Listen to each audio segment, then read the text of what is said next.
Great.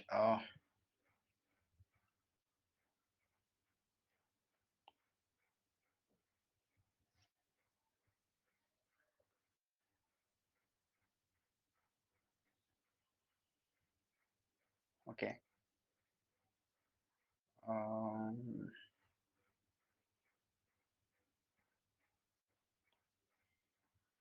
है ना, पहले ये करते हैं, ठीक है, साइबर स्पेस वाला। मैं एक चीज बता दे रहा हूँ जो सभी लोगों को कि मतलब आज जो है ना हम most of the important part खत्म कर लेंगे। कल का सेशन 1 घंटा से अधिक नहीं होगा, क्योंकि सारा इम्पोर्टेंट पार्ट कल और आज में ही हो जाएगा बेसिकली, जो हम लोग कर चुके हैं स्पेस का। तो स्टार्ट करते हैं। ओके।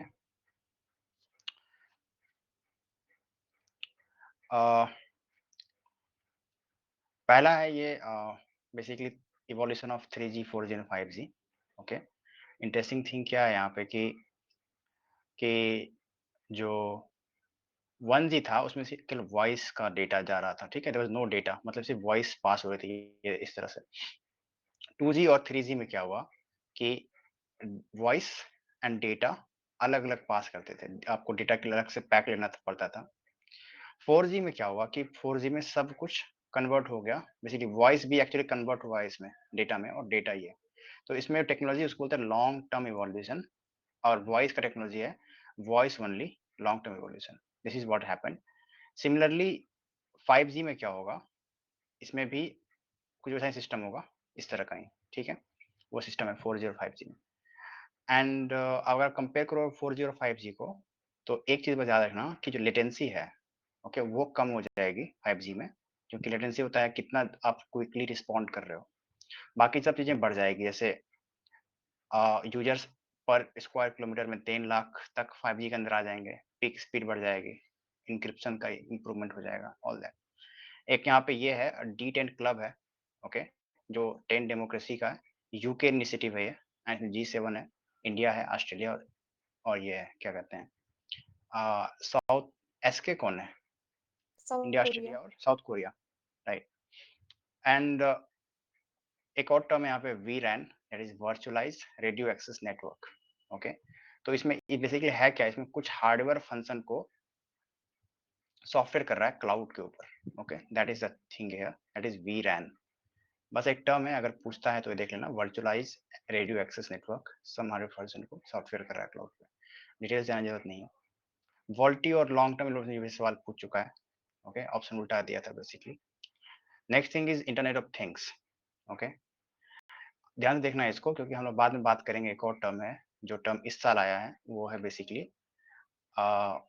क्या बोलते हैं उसको, DNA ऑफ थिंग्स को, ठीक है।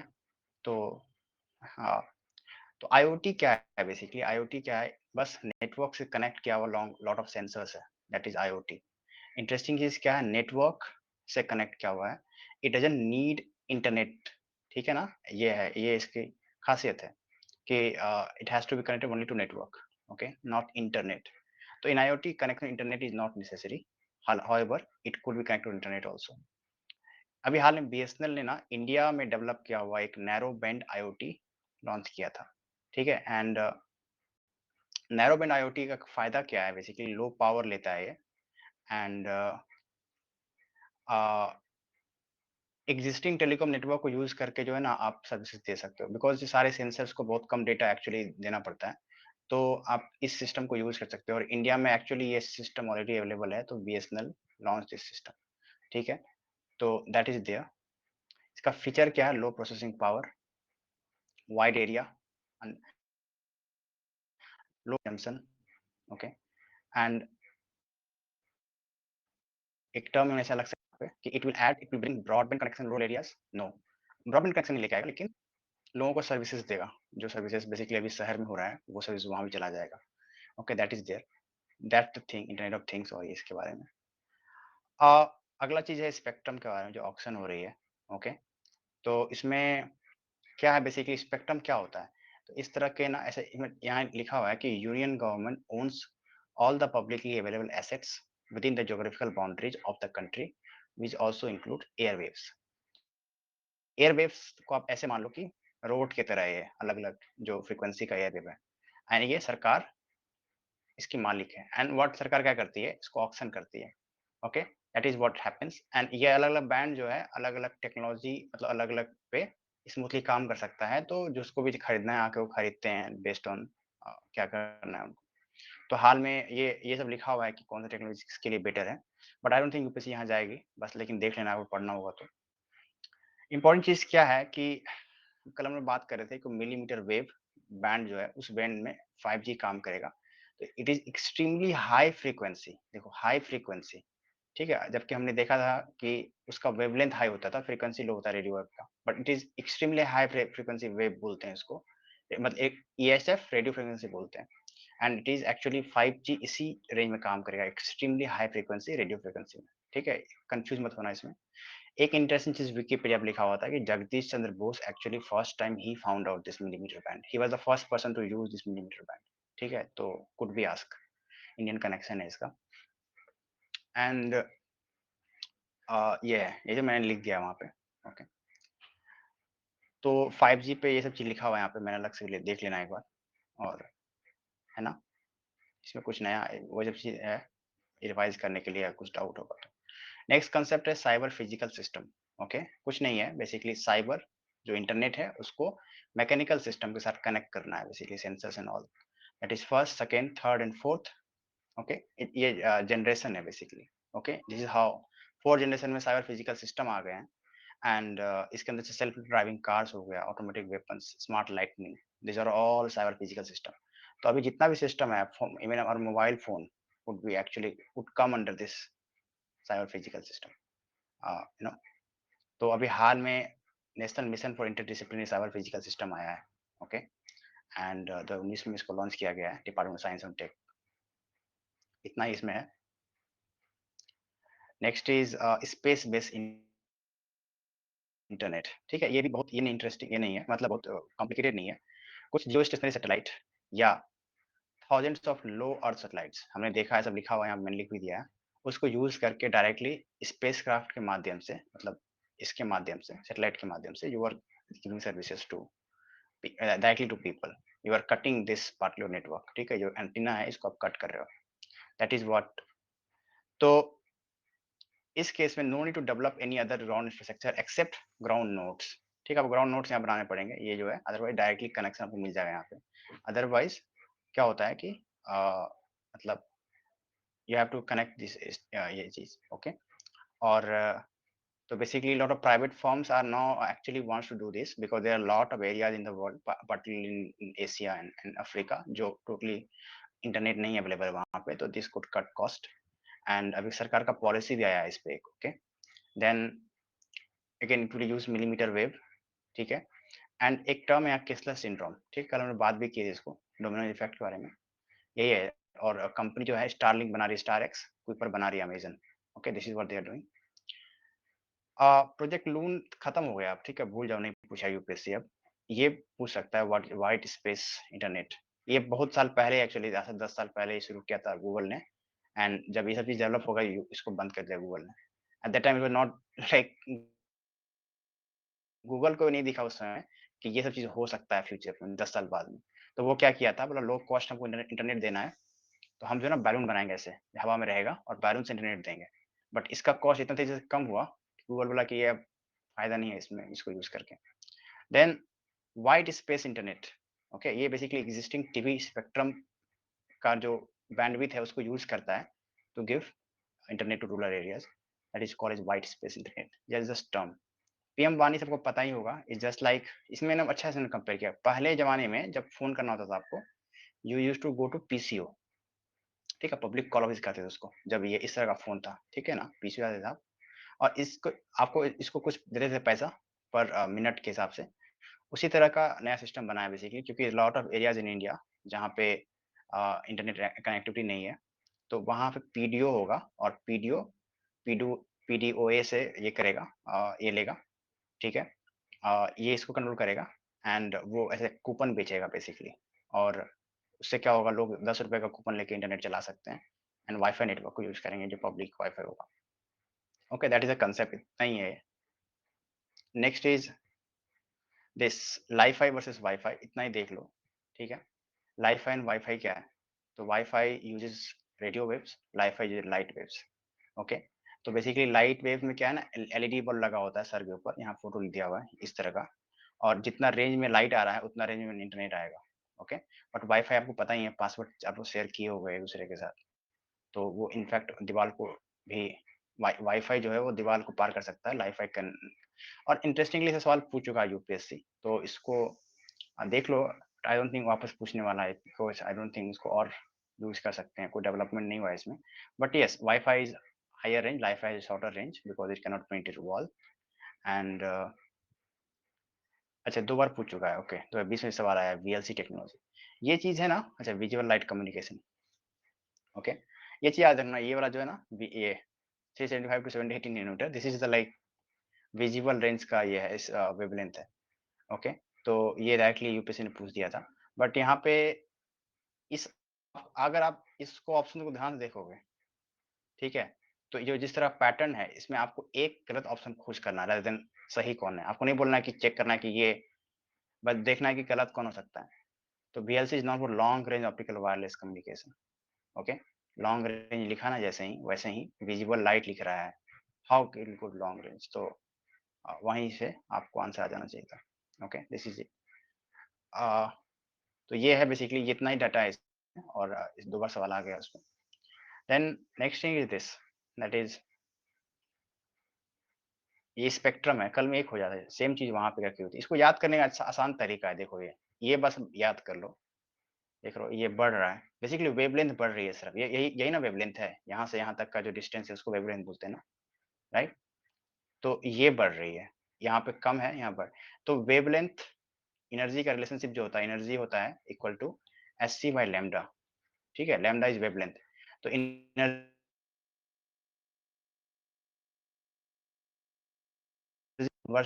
अगर इस तरफ मतलब वेवलेंथ बढ़ेगी, एनर्जी कम होगी, सो ऑन सो फॉर्थ। एक सेकेंड।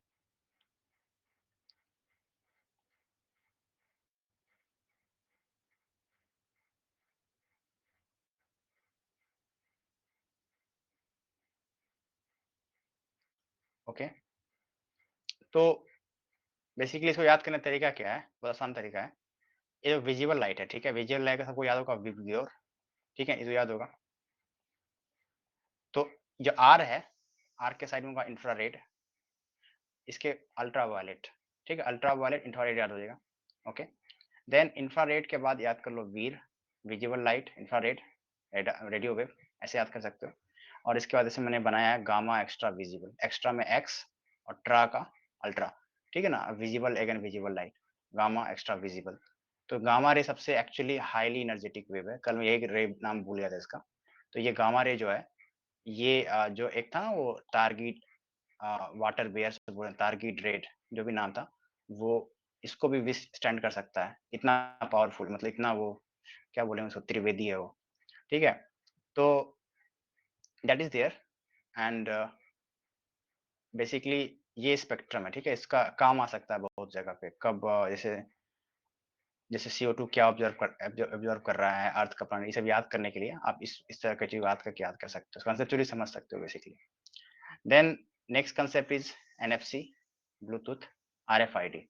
इस पे यूपी सवाल पूछ चुकी है एनएफसी के बारे में, बट आरएफआईडी सवाल नहीं आया अभी तक। ठीक है, तो एक कार जो है ना आरएफआईडी यूज कर रही है, तो इन्होंने इसको कंपेयर किया। एनएफसी जो है आप ये पेमेंट करने के लिए यूज करते हो, इसका 10 सेंटीमीटर, बहुत नजदीक जाओगे तभी काम करेगा वो। ठीक है, ब्लूटूथ पे सवाल पहले आ चुका है, ब्लूटूथ और वाईफाई को कंपेयर करने के लिए बोला यूपी से 2010-2011 में। और आरएफआईडी एक्चुअली 100 मीटर तक काम कर सकता है, ठीक है, इतना लंबा है। And all of them use radio frequency only. Main use क्या है, secure payments, wireless headset, inventory control. ठीक है ना, वायर इसको इन्वेंट्री कंट्रोल में मोस्टली यूज करते थे पहले। तो आई थिंक ये वाला भी हो गया, but I FASTag think is इस पे यूज्ड, आज फिर फास्टैग, से बोलना। फास्टैग फास्ट का है, हम्म। राइट राइट, तो ये आरएफआईडी है ना, वही मैं बोल रहा हूँ, ये आरएफआईडी यूज करता है, फास्ट टैग है ये। ठीक है, तो रेडियो फ्रीक्वेंसी आईडी है वो, एक्चुअली आरएफआईडी का फुल फॉर्म यही है। एंड तो उसको कंपल्सरी किया है अभी फास्टैग को। राइट, ठीक है, नेक्स्ट चलते हैं अगले कंसेप्ट पे, that is dark web. Dark web क्या होता है, 3 तरह का वेब होता है, surface web, deep web and dark web. ठीक है, सरफेस पे भी जब गूगल करके इतना खुश हो जाते हो, उसमें मात्र 5% कंटेंट आपको एक्सेस कर पाओगे दुनिया भर का जितना कंटेंट रखा हुआ है। उसके अंदर होता है डीप वेब, ठीक है? डीप वेब में यू नीड मतलब उसको डिलिबरेटली हाइड किया जाता है बिकॉज़ इसको पब्लिक करने से लॉस होगा। तो इसमें आपको लॉगिन करना होगा। जैसे आपका ईमेल हो गया, नेट बैंकिंग हो गया, कोई सरकार का कोई भी जहाँ आप लॉगिन कर रहे हो, सारा सिस्टम जो है ना, वो डीप वेब में आएगा। बेसिकली यू कैन नॉट आपका ईमेल मान लो इससे गूगल पे करने पे आ जा रहा है, तो फिर क्या ही आप प्राइवेसी का ही तो उसको बोलते हैं deep web. But then there is a deeper place called dark web जहाँ पे डेटा इज़ देयर, यहाँ डार्क वेब है। यहाँ पे क्या है कि यू इनफैक्ट आपको जो है ना, उस आईडी को जहाँ पे डेटा रखा हुआ है उसके लिए भी आपको मतलब पता नहीं होगा बेसिकली, वहाँ जाने के लिए भी आपको पासवर्ड देना पड़ेगा। तो ये जो है ना, ये टॉर नेटवर्क है, one of the way of using dark net. ये प्याज की तरह है बेसिकली। ओके, हर जगह पे लेयर बाय लेयर एन्क्रिप्शन डालता है, ठीक है? और फिर लेयर बाय लेयर यहाँ पे सिर्फ डेस्टिनेशन पे ये अनएन्क्रिप्टेड है, बाकी सारा एन्क्रिप्टेड है। तो इट्स वेरी डिफिकल्ट, ये किससे बात कर रहा है इसको नहीं पता, दोनों को नहीं पता। And then this is what, ठीक है? इतना ही है, मेरे को भी आता है। Not an expert on dark web, but then you use Tor, Freenet, DuckDuckGo and other software like Tor. Tor I have used, but dark web नहीं यूज़ किया मैंने, ठीक है? तो आई डोंट नो इंडिया में कुछ वो सप्लाई करते हैं नहीं करते हैं, but it's there. There are other companies, pro republic ये वो, तो ये सब है। Then next is super computer. Interesting story है यहाँ पे कि 1987 में India had requested USA of Cray XP, ठीक है? एक्चुअली उसमें एक सुपर कंप्यूटर था ये। तो यूएसए बोला कि नहीं देंगे, जाओ क्या कर लेगा। इंडिया ने अपना मिशन स्टार्ट किया, सीडैक को फॉर्म किया। एंड सीडैक फॉर्म होते ही 1991 में, ठीक है ना, 4 साल के बाद ही परम 8000 इंडिया बनाया। पैरेलल मशीन कहते हैं इसको। It was 28 times faster than Cray, ठीक है? Such an great achievement. 4 साल में इंडिया ने अपना सुपर कंप्यूटर बना लिया। इसको एक्सपोर्ट भी कर दिया बाद में, ठीक है? इसको कहते हैं स्वैग। देन उसके बाद प्रत्युष, मिहिर, परम, परम शिवाय, परम शक्ति, परम ब्रह्मा, बहुत सारी चीज हमने बनाया। अभी फास्टेस्ट बना है परम सिद्धि एआई, ठीक है? सीडैक कब है? 1987 में बना है, ठीक है? मीटी के अंदर है, centre for development of advance computing. ये इसका काम क्या है? नेशनल नॉलेज नेटवर्क पे सीडैक क्या करेगी? एक्चुअली इसको मिशन दिया गया है, नेशनल सुपर कंप्यूटर मिशन। इसका काम क्या है कि सुपर कंप्यूटर बनाओ, उसको नेशनल नॉलेज नेटवर्क से कनेक्ट करो, ताकि सारे यूनिवर्सिटी जो है ना, यूज कर सकते हैं उस सिस्टम को। ओके, एंड बेसिकली परम सिद्धि एआई फास्टेस्ट है। इसको पीटा फ्लॉप्स में नापते हैं कितना फास्ट है। बेसिकली हाउ मच ना floating operation per second, how much like calculation can it do, that is how we measure the quality of super computer. Is it completely no, the answer is no, because खुद नहीं होता। चलते हैं आगे। 2015 में mission start हुआ है। Okay, link तो सब लिखा हुआ। एक इंटरेस्टिंग सा कंसेप्ट यहाँ ये है जो कोई नहीं लिखता, वो ये है कि you have to compare super computer and big data, ठीक है? How do you compare the both? ठीक है, मैं बताता हूँ आपको। सुपर कंप्यूटर में यू एक्चुअली क्रिएट हार्डवेयर, ठीक है? ये पुराना तरीका है। इसका काम क्या हार्डवेयर का कि इंस्ट लाइक इतना ये सॉफ्टवेयर ये सब बनाओ आप, ये सब बड़ा-बड़ा, ठीक है? This is what you do and super computer बन जाएगा आपका, ठीक है? Just install the hardware. आप क्या करते हो ना इसमें, बिग डेटा में, उसमें भी सर्वर होते हैं ऐसे, ठीक है? But they are general computers, but वो डिस्ट्रीब्यूटेड होते हैं। बिग डेटा मतलब क्या? डिस्ट्रीब्यूट होते हैं सेम कंप्यूटर, ठीक है? एंड एक ही डेटा का 3 कॉपी बनाते हो आप, ठीक है? एंड उसको डिस्ट्रीब्यूटेड नेटवर्क पे भेजते हो, एनालिसिस का। This is what big data is basically cheap, बहुत सस्ता तरीका है डेटा को एनालाइज़ करने का। और जो काम इससे भी हो सकता था, बट ये बहुत महँगा तरीका है। तो बिग डेटा वो है बेसिकली। सॉफ्टवेयर का हेल्प ले रहा है, ये is more hardware, big data is more about software. Big data किसको कहते हैं? Basically lot of data. पहले डेटा कम पैदा होती थी, अभी इतने सारे सेंसर्स आ गए हैं। जैसे मैं एग्ज़ाम्पल देता हूँ आपको। जैसे आप कोई नेट ये यूज़ कर रहे हो, क्रोम यूज़ कर रहे हो, तो ब्राउज़र जो है ना इतना सारा डेटा उठा रहा है आपका, यू हैव नो आइडिया। चाहे फेसबुक यूज़ कर रहे हो, तो वो है ना, हर मोमेंट आप कितना समय यहाँ रखे हो, ये भी याद नोट कर रहा है, आप क्या लिख रहे हो, और सब कुछ नोट कर रहा है, आप किस लोकेशन पे हो, ये सब सब कुछ नोट कर रहा हो। तो वो हर सेकंड इतना डेटा पैदा कर रहा है, वो डेटा कहाँ जाएगा? उसको प्रोसेस करके they find out some insight और वो बेच देते हैं बाकी कंपनियों को। तो that's the thing. This is super computer, this is quantum computer, ठीक है, लगता है कि बड़ा होगा, ये क्वांटम कंप्यूटर एकदम अलग प्रिंसिपल पे काम करता है। Now we are learning about quantum computer, ठीक है। तो classical computer uses classical physics, quantum computer uses principles of quantum physics, okay. Physics at atomic और सब एटॉमिक लेवल। इंटरेस्टिंग क्या है इसमें कि सब एटॉमिक लेवल पे physics doesn't follow classical rules of classical physics. Classical physics कौन कौन है, जो लॉ ये दिया है, न्यूटन ने दिया है, and बाकी लोगों ने। ट्रांजिस्टर्स फॉलो करता है ये प्रिंसिपल, और ये फोटोन इलेक्ट्रॉन फॉलो करता है, ठीक है। इलेक्ट्रॉन के बारे में क्या बोलते हैं, फोटोन के बारे में कि वो क्वांटम उसका क्वांटम नेचर है basically, it follows both wave and particle nature. तो यहाँ बिट है ये, ठीक है, इसका जो बेसिक यूनिट है 0 और 1, इसमें क्यूबिट है, ठीक है। इट कुड आइदर बी 0 और 1 और बोथ, ठीक है। हम बात करते हैं क्वांटम के बारे में थोड़ा दिन में। That is what it uses. Photon का स्टेट क्या है, बेसिक प्रिंसिपल क्या है कि एक टाइम पे जो है ना सिंगल वैल्यू लेगा ये जो बिट है, बट क्यूबिट जो है ना मल्टीपल वैल्यू ले सकता है 0 और 1 के बीच में, ठीक है। इन्फिनाइट पॉसिबिलिटीज है, उसको बोलते हैं सुपरपोजिशन, ठीक है। मैं बताता हूँ सुपरपोजिशन क्या है। तो यहाँ इन्होंने कुछ समझाया है, इसको छोड़ दो, मैं बताता हूँ क्या समझाया है। तो यहाँ दो कंसेप्ट है, सुपरपोजिशन और इंटेंगलमेंट, ठीक है। इसको अभी करेंगे।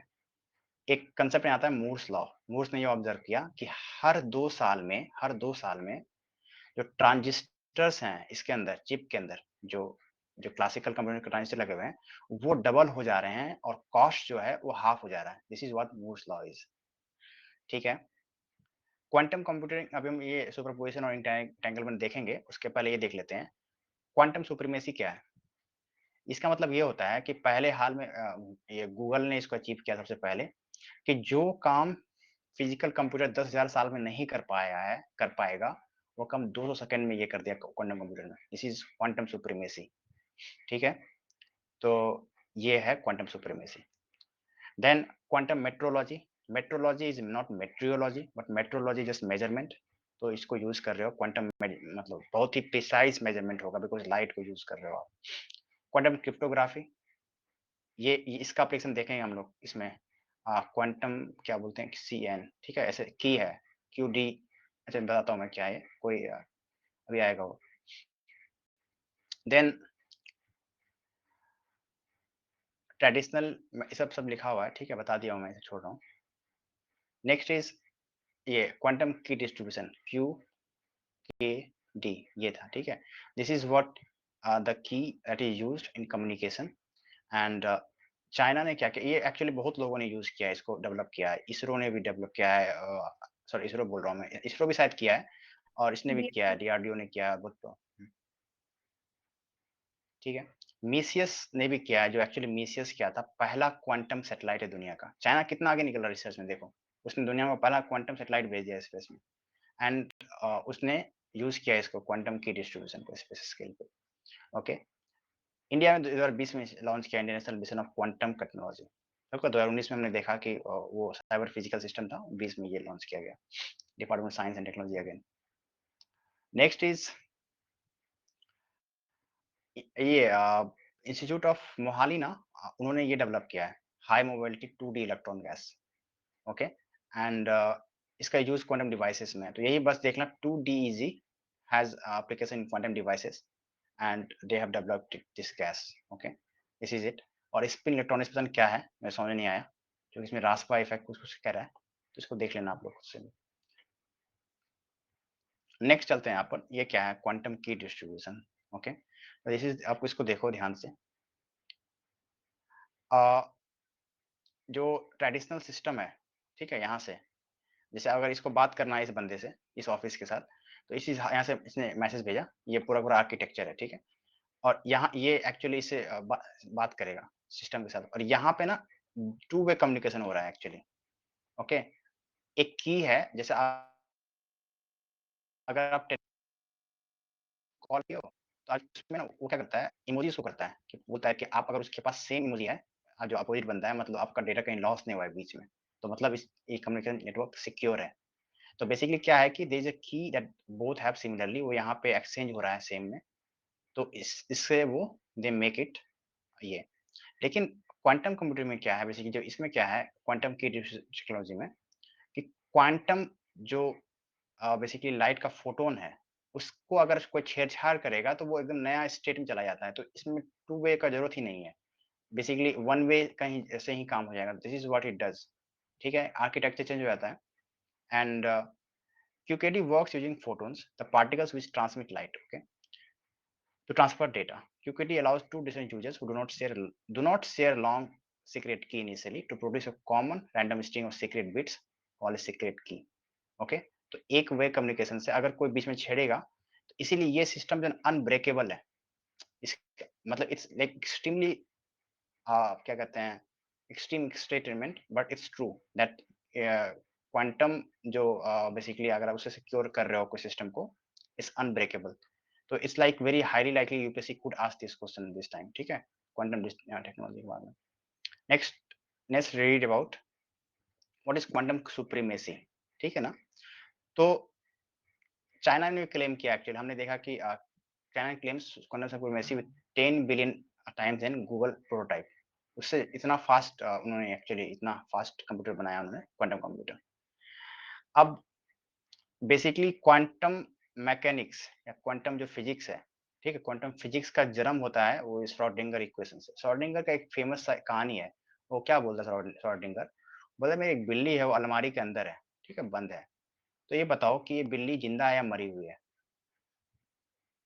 ना तो अलमारी का गेट बंद है किसी को पता नहीं अंदर क्या है तो सब कंफ्यूज कि जिंदा है कि मरी हुई है तो बोलता है कि वो जिंदा भी है मरी हुई है तो श्रोडिंगर्स कैट का बहुत फेमस ये है कि वो बोलता है कि क्वांटम स्टेट में है वो मतलब क्वांटम स्टेट जो वी डोंट नो क्या है वो एंड वो जिंदा भी है और मरी हुई भी है तो this is what quantum mechanics यहाँ पे सब कुछ धुंधला धुंधला सा है तो अब क्वांटम स्टेट को जो शो करते हैं उसको शो करते हैं साई फंक्शन से ओके एक फंक्शन का साई जस्ट इक्वेशन है बेसिकली क्या एक फंक्शन है जो डिनोट करता है क्वांटम स्टेट का किसी भी ऑब्जेक्ट का अगर आप इसको स्क्वायर करते हो याद करना इंजीनियरिंग का टाइम तो आप इस जो स्टेट है उसका प्रोबेबिलिटी शो करता है ये फंक्शन ठीक है बेसिकली क्या है कि ये प्रोबेबिलिटी अगर साई स्क्वायर कर दोगे तो what is the probability of it being dead what is the probability of it being alive ठीक है दैट इज विल शो अब इंटरेस्टिंग चीज क्या है ये क्या बोलता है बेसिकली श्रोडिंगर क्या कहता है कि अगर वो तो या तो जिंदा है या मरी हुई है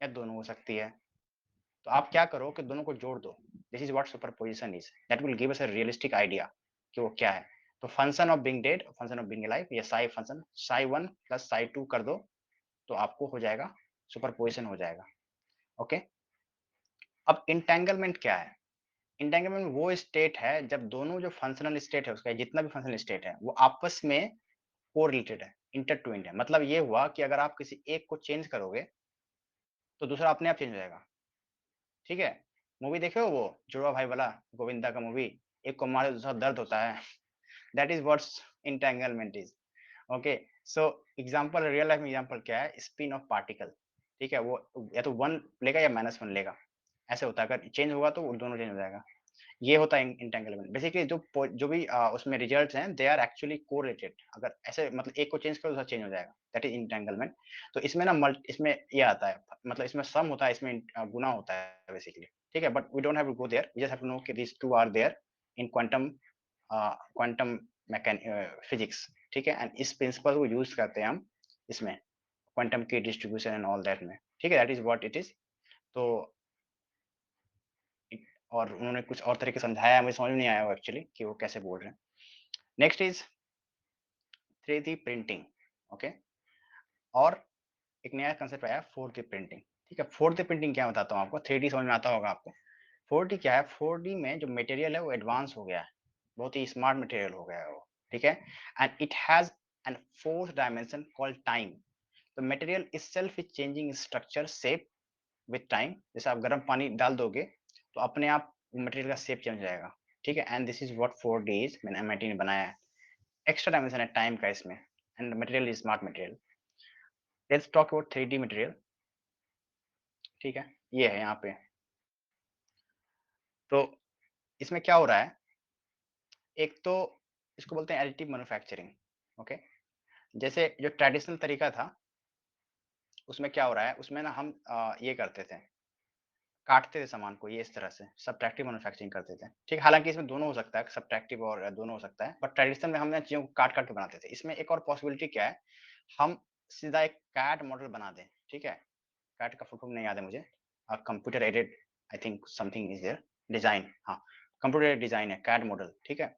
एंड बेसिकली क्या इसका शेप है, नथिंग बट शेप। तो इसमें आप क्या कर रहे हो, लेयर बाय लेयर जा रहे हो, ठीक है?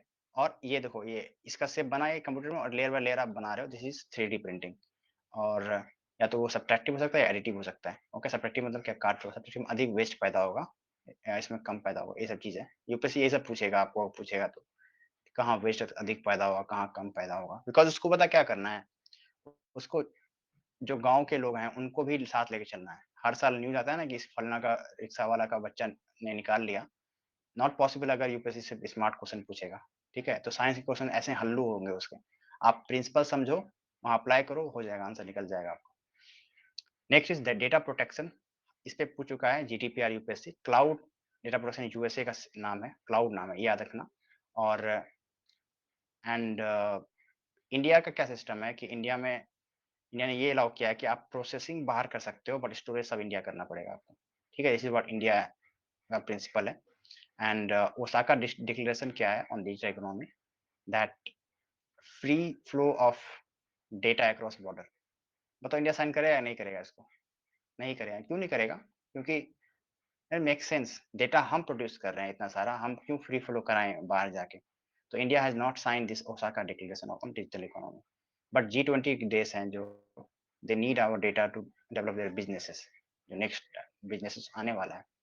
ओके, नैनोटेक, हमारे यहाँ नैनो टेक्नोलॉजी में, नैनो टेक्नोलॉजी क्या होता है बेसिकली, ये देखो, मिली, माइक्रो, नैनो और पिको। 10⁻⁹ मीटर पे जो उसको बोलते हैं नैनोमीटर, ठीक है? तो 1 से 100 नैनोमीटर तक नैनोमीटर हो सकता है। इंटरेस्टिंग क्या है नैनो मटेरियल में, क्यों हम नैनो टेक्नोलॉजी यूज़ करते हैं? बिकॉज़ नैनो टेक्नोलॉजी पे 2 चीज़ें हैं। एक तो सरफेस टू उसका बोलते हैं डेंसिटी या एरिया रेशियो, ठीक है? एरिया रेशियो जो है ना, बहुत, सॉरी क्या बोलते हैं, area to length ratio something बोलते हैं, वो बहुत ज़्यादा बढ़ जाता है, ठीक है? वो रेशियो के बढ़ने की वजह से। और दूसरा क्या है कि जो मटेरियल है वो एकदम अलग तरह से बिहेव करता है, ठीक है? नैनो स्केल पे। फॉर एग्ज़ाम्पल गोल्ड जो है, गोल्ड का एग्जांपल दे रहे हैं, इसमें नीचे लिखा हुआ है, दिखा दूँगा आपको।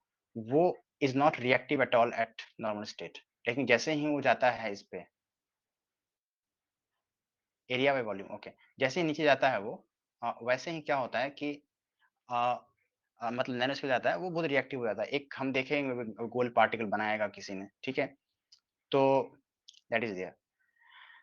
अ, use of all nano particle control by government, सब इस स्टेटमेंट अब से गलत है, बिकॉज़ क्या all nano particle man made है? नहीं, there are lot of natural nano particles, है ना?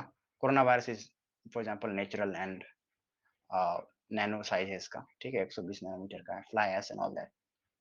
नेशनल नैनो मिशन 2007 से चल रहा है, ठीक है? 2007 से नेशनल नैनो मिशन चल रहा है। And there is a biannual conference, आइकॉनसैट, ठीक है? वो डीएसटी कराता है, ठीक है? तो ये भी बहुत दिन से चल रहा है, that is what it is. यहाँ पे 3 टर्म है, phytotoxic, cytotoxic and genotoxic. Toxic मतलब क्या? हार्मफुल। तो टॉक्सिक टू फाइटो मतलब plant, is toxic to plant. Cytotoxic is toxic to living cell. Genotoxic toxic to genetic material. अभी वो आएगा कहाँ यूज़ होगा इसको, तो आपको पता चल जाएगा। देन ये सवाल आया देखो, टारगेट ब्लड, इसमें दोनों आंसर हैं, ऑल ऑफ दिस, ठीक है? सब साम सेम लग रहा है। जीन थेरेपी क्या पढ़ लेंगे अभी।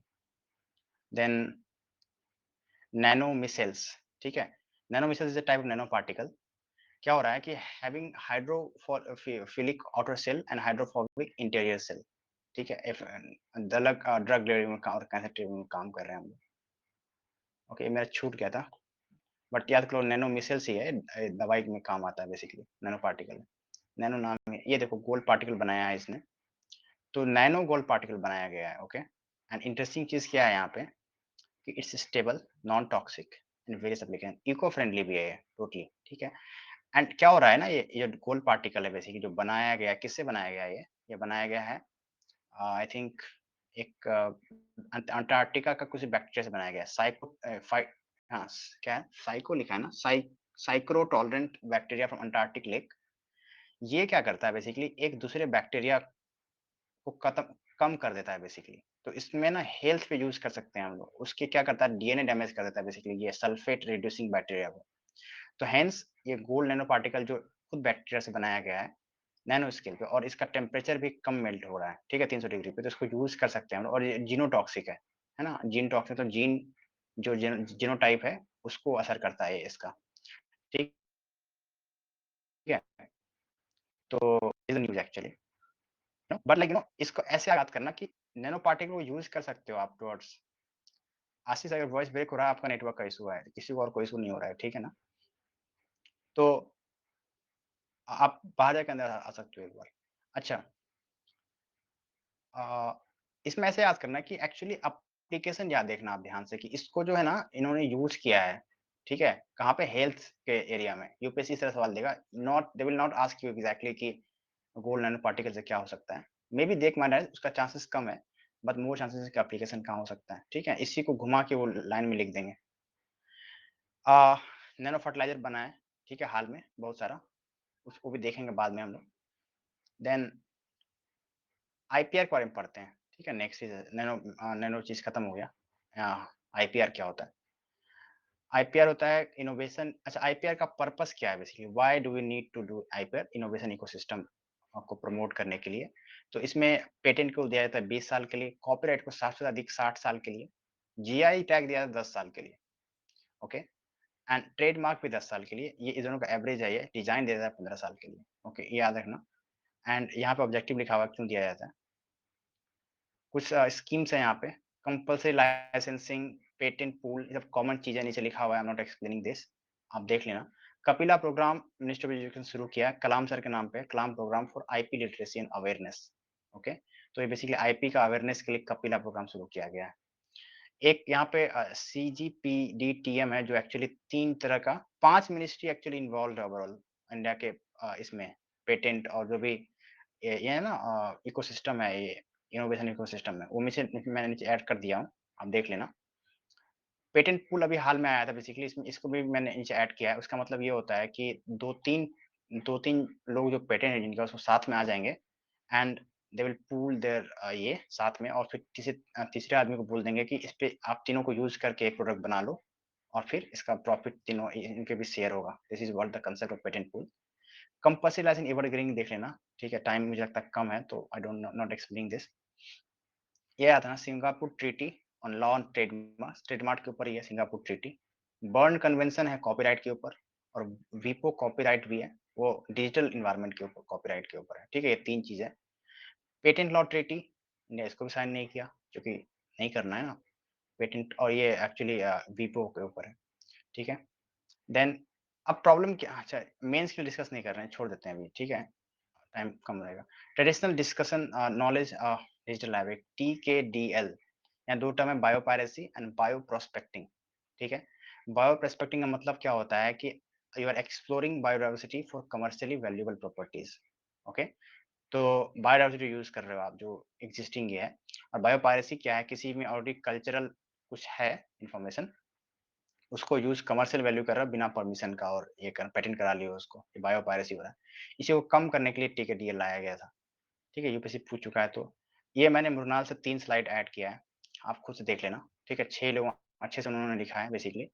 इन्होंने मूवी का भी ऐड किया है कि मूवी के भी लिए भी कुछ-कुछ हुआ है, तो उसके लिए इन्फॉर्मेशन, और यहाँ मैंने मिनिस्ट्री लिखा है, देखो आईबी मिनिस्ट्री है इसके लिए, कॉमर्स मिनिस्ट्री है इसके लिए, कॉपीराइट के लिए, पेटेंट ट्रेडमार्क्स के लिए भी कॉमर्स मिनिस्ट्री है, लेकिन यहाँ 2 ऑर्गनाइजेशन है, IPAB intellectual property appellate board, और सीजीपीडीटीएम जो हमने अभी पे देखा था, कॉमर्स मिनिस्ट्री का control general of patent design and trademarks, ठीक है? तो पेटेंट डिजाइन ट्रेडमार्क समझ में आता है, तीनों इसके अंदर है।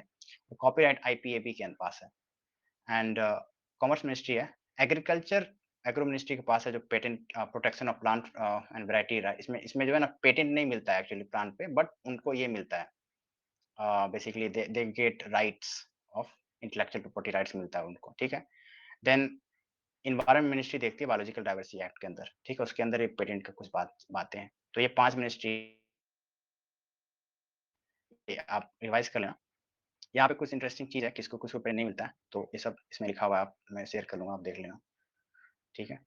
पेटेंट पूल भी यहाँ लिखा हुआ है एंड ऑल दैट, ठीक है? ट्रिप्स पेपर डिमांड किया गया, ये कोई फ़िल्म स्पेसिफिक न्यूज़ नहीं है, तो नहीं आएगा। नेक्स्ट हम चल रहे हैं इंडियन साइंटिस्ट के ऊपर, ठीक है? 3 साइंटिस्ट हैं यहाँ पे, ठीक है? सीवी रमन, और इनका जो ये रमन ये था बेसिकली स्पेक्ट्रोस्कोपी है, ठीक है? जो उन्होंने ये दिया था क्या कहते हैं, रमन इफ़ेक्ट हो जाता है जो एक्चुअली रमन स्पेक्ट्रोस्कोपी का बेसिस बनता है और रमन स्पेक्ट्रोस्कोपी का एप्लीकेशन बहुत वाइड एरिया में है, ठीक है? क्यों वाइड एरिया में? क्योंकि it is non destructive chemical analysis. तो मैं आपको बताता हूँ क्या किया था इसमें आपको समझ में नहीं आएगा, नीचे में मैंने ऐड किया है इसको।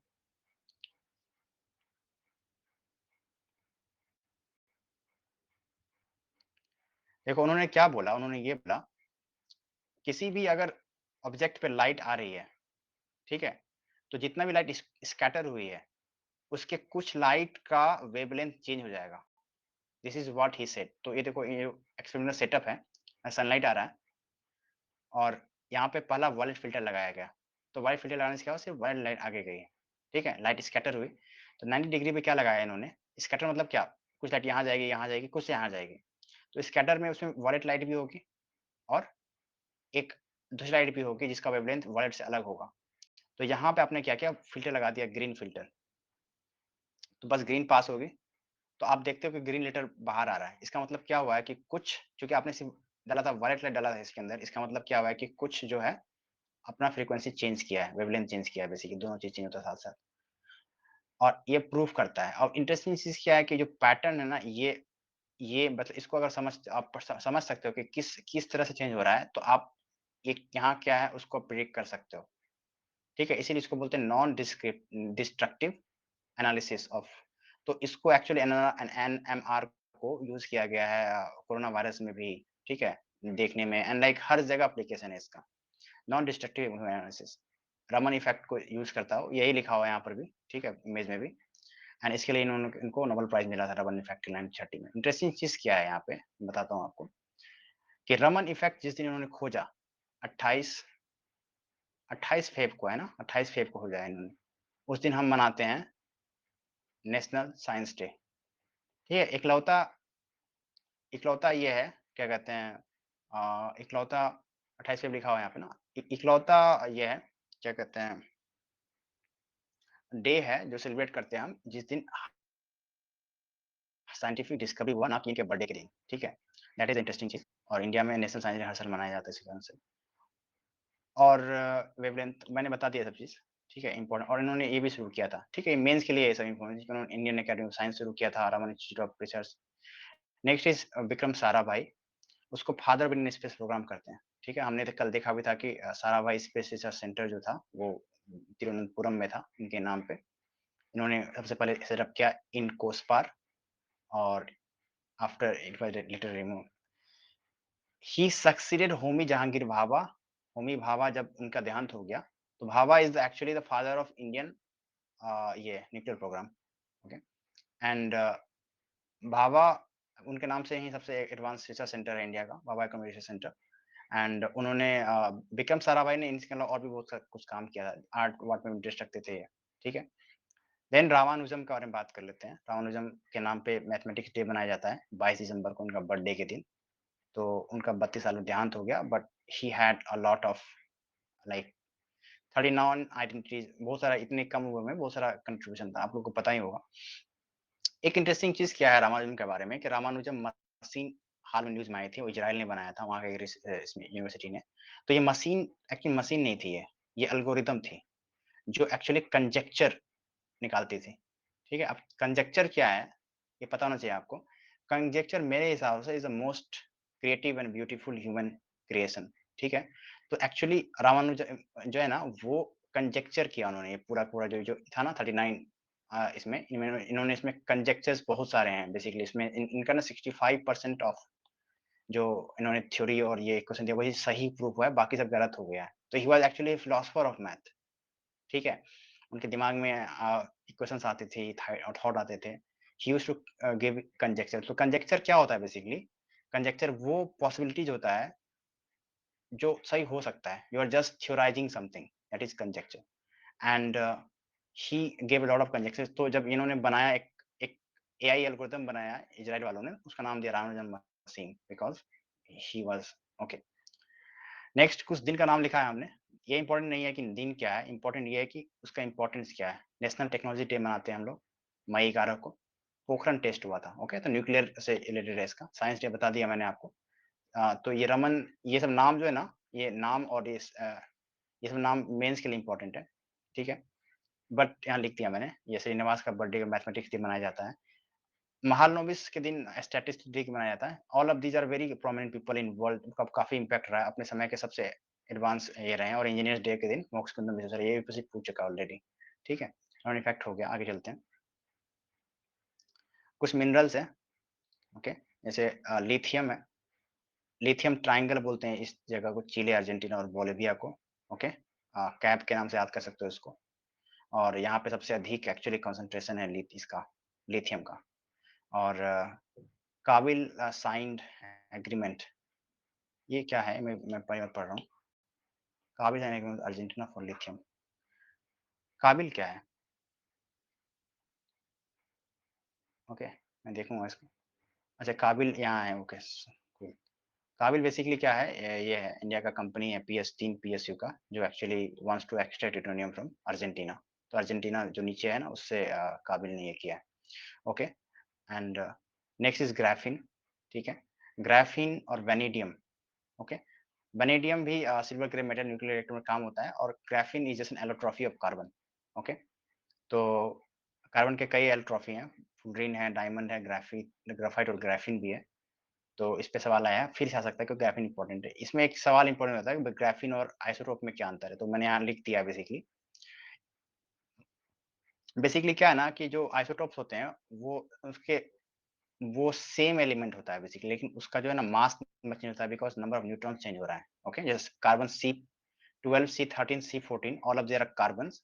उसके न्यूक्लियस में सेम नंबर ऑफ प्रोटॉन है, ठीक है? बट न्यूट्रॉन नंबर चेंज हो रहा है basically, this is why the mass is increasing. और ये क्या होता है, एन्ट्रॉपी क्या होता है, इसका बस मॉलिक्यूलर स्ट्रक्चर चेंज हो रहा है, ठीक है? मॉलिक्यूलर स्ट्रक्चर चेंज हो रहा है। This is how they are arranged. तो this is what it is. Interesting चीज़ क्या है कि all of the isotopes are not necessary radioactive, ठीक है? ऐसा हो आपको लगता होगा कि अगर न्यूक्लियस में एक्स्ट्रा न्यूट्रॉन न्यू न्यू ये आ गया, न्यूट्रॉन आ गया तो रेडियोएक्टिव होना चाहिए, not true. The C13 is not radioactive, C14 is radioactive, ठीक है? ये एग्ज़ाम्पल है।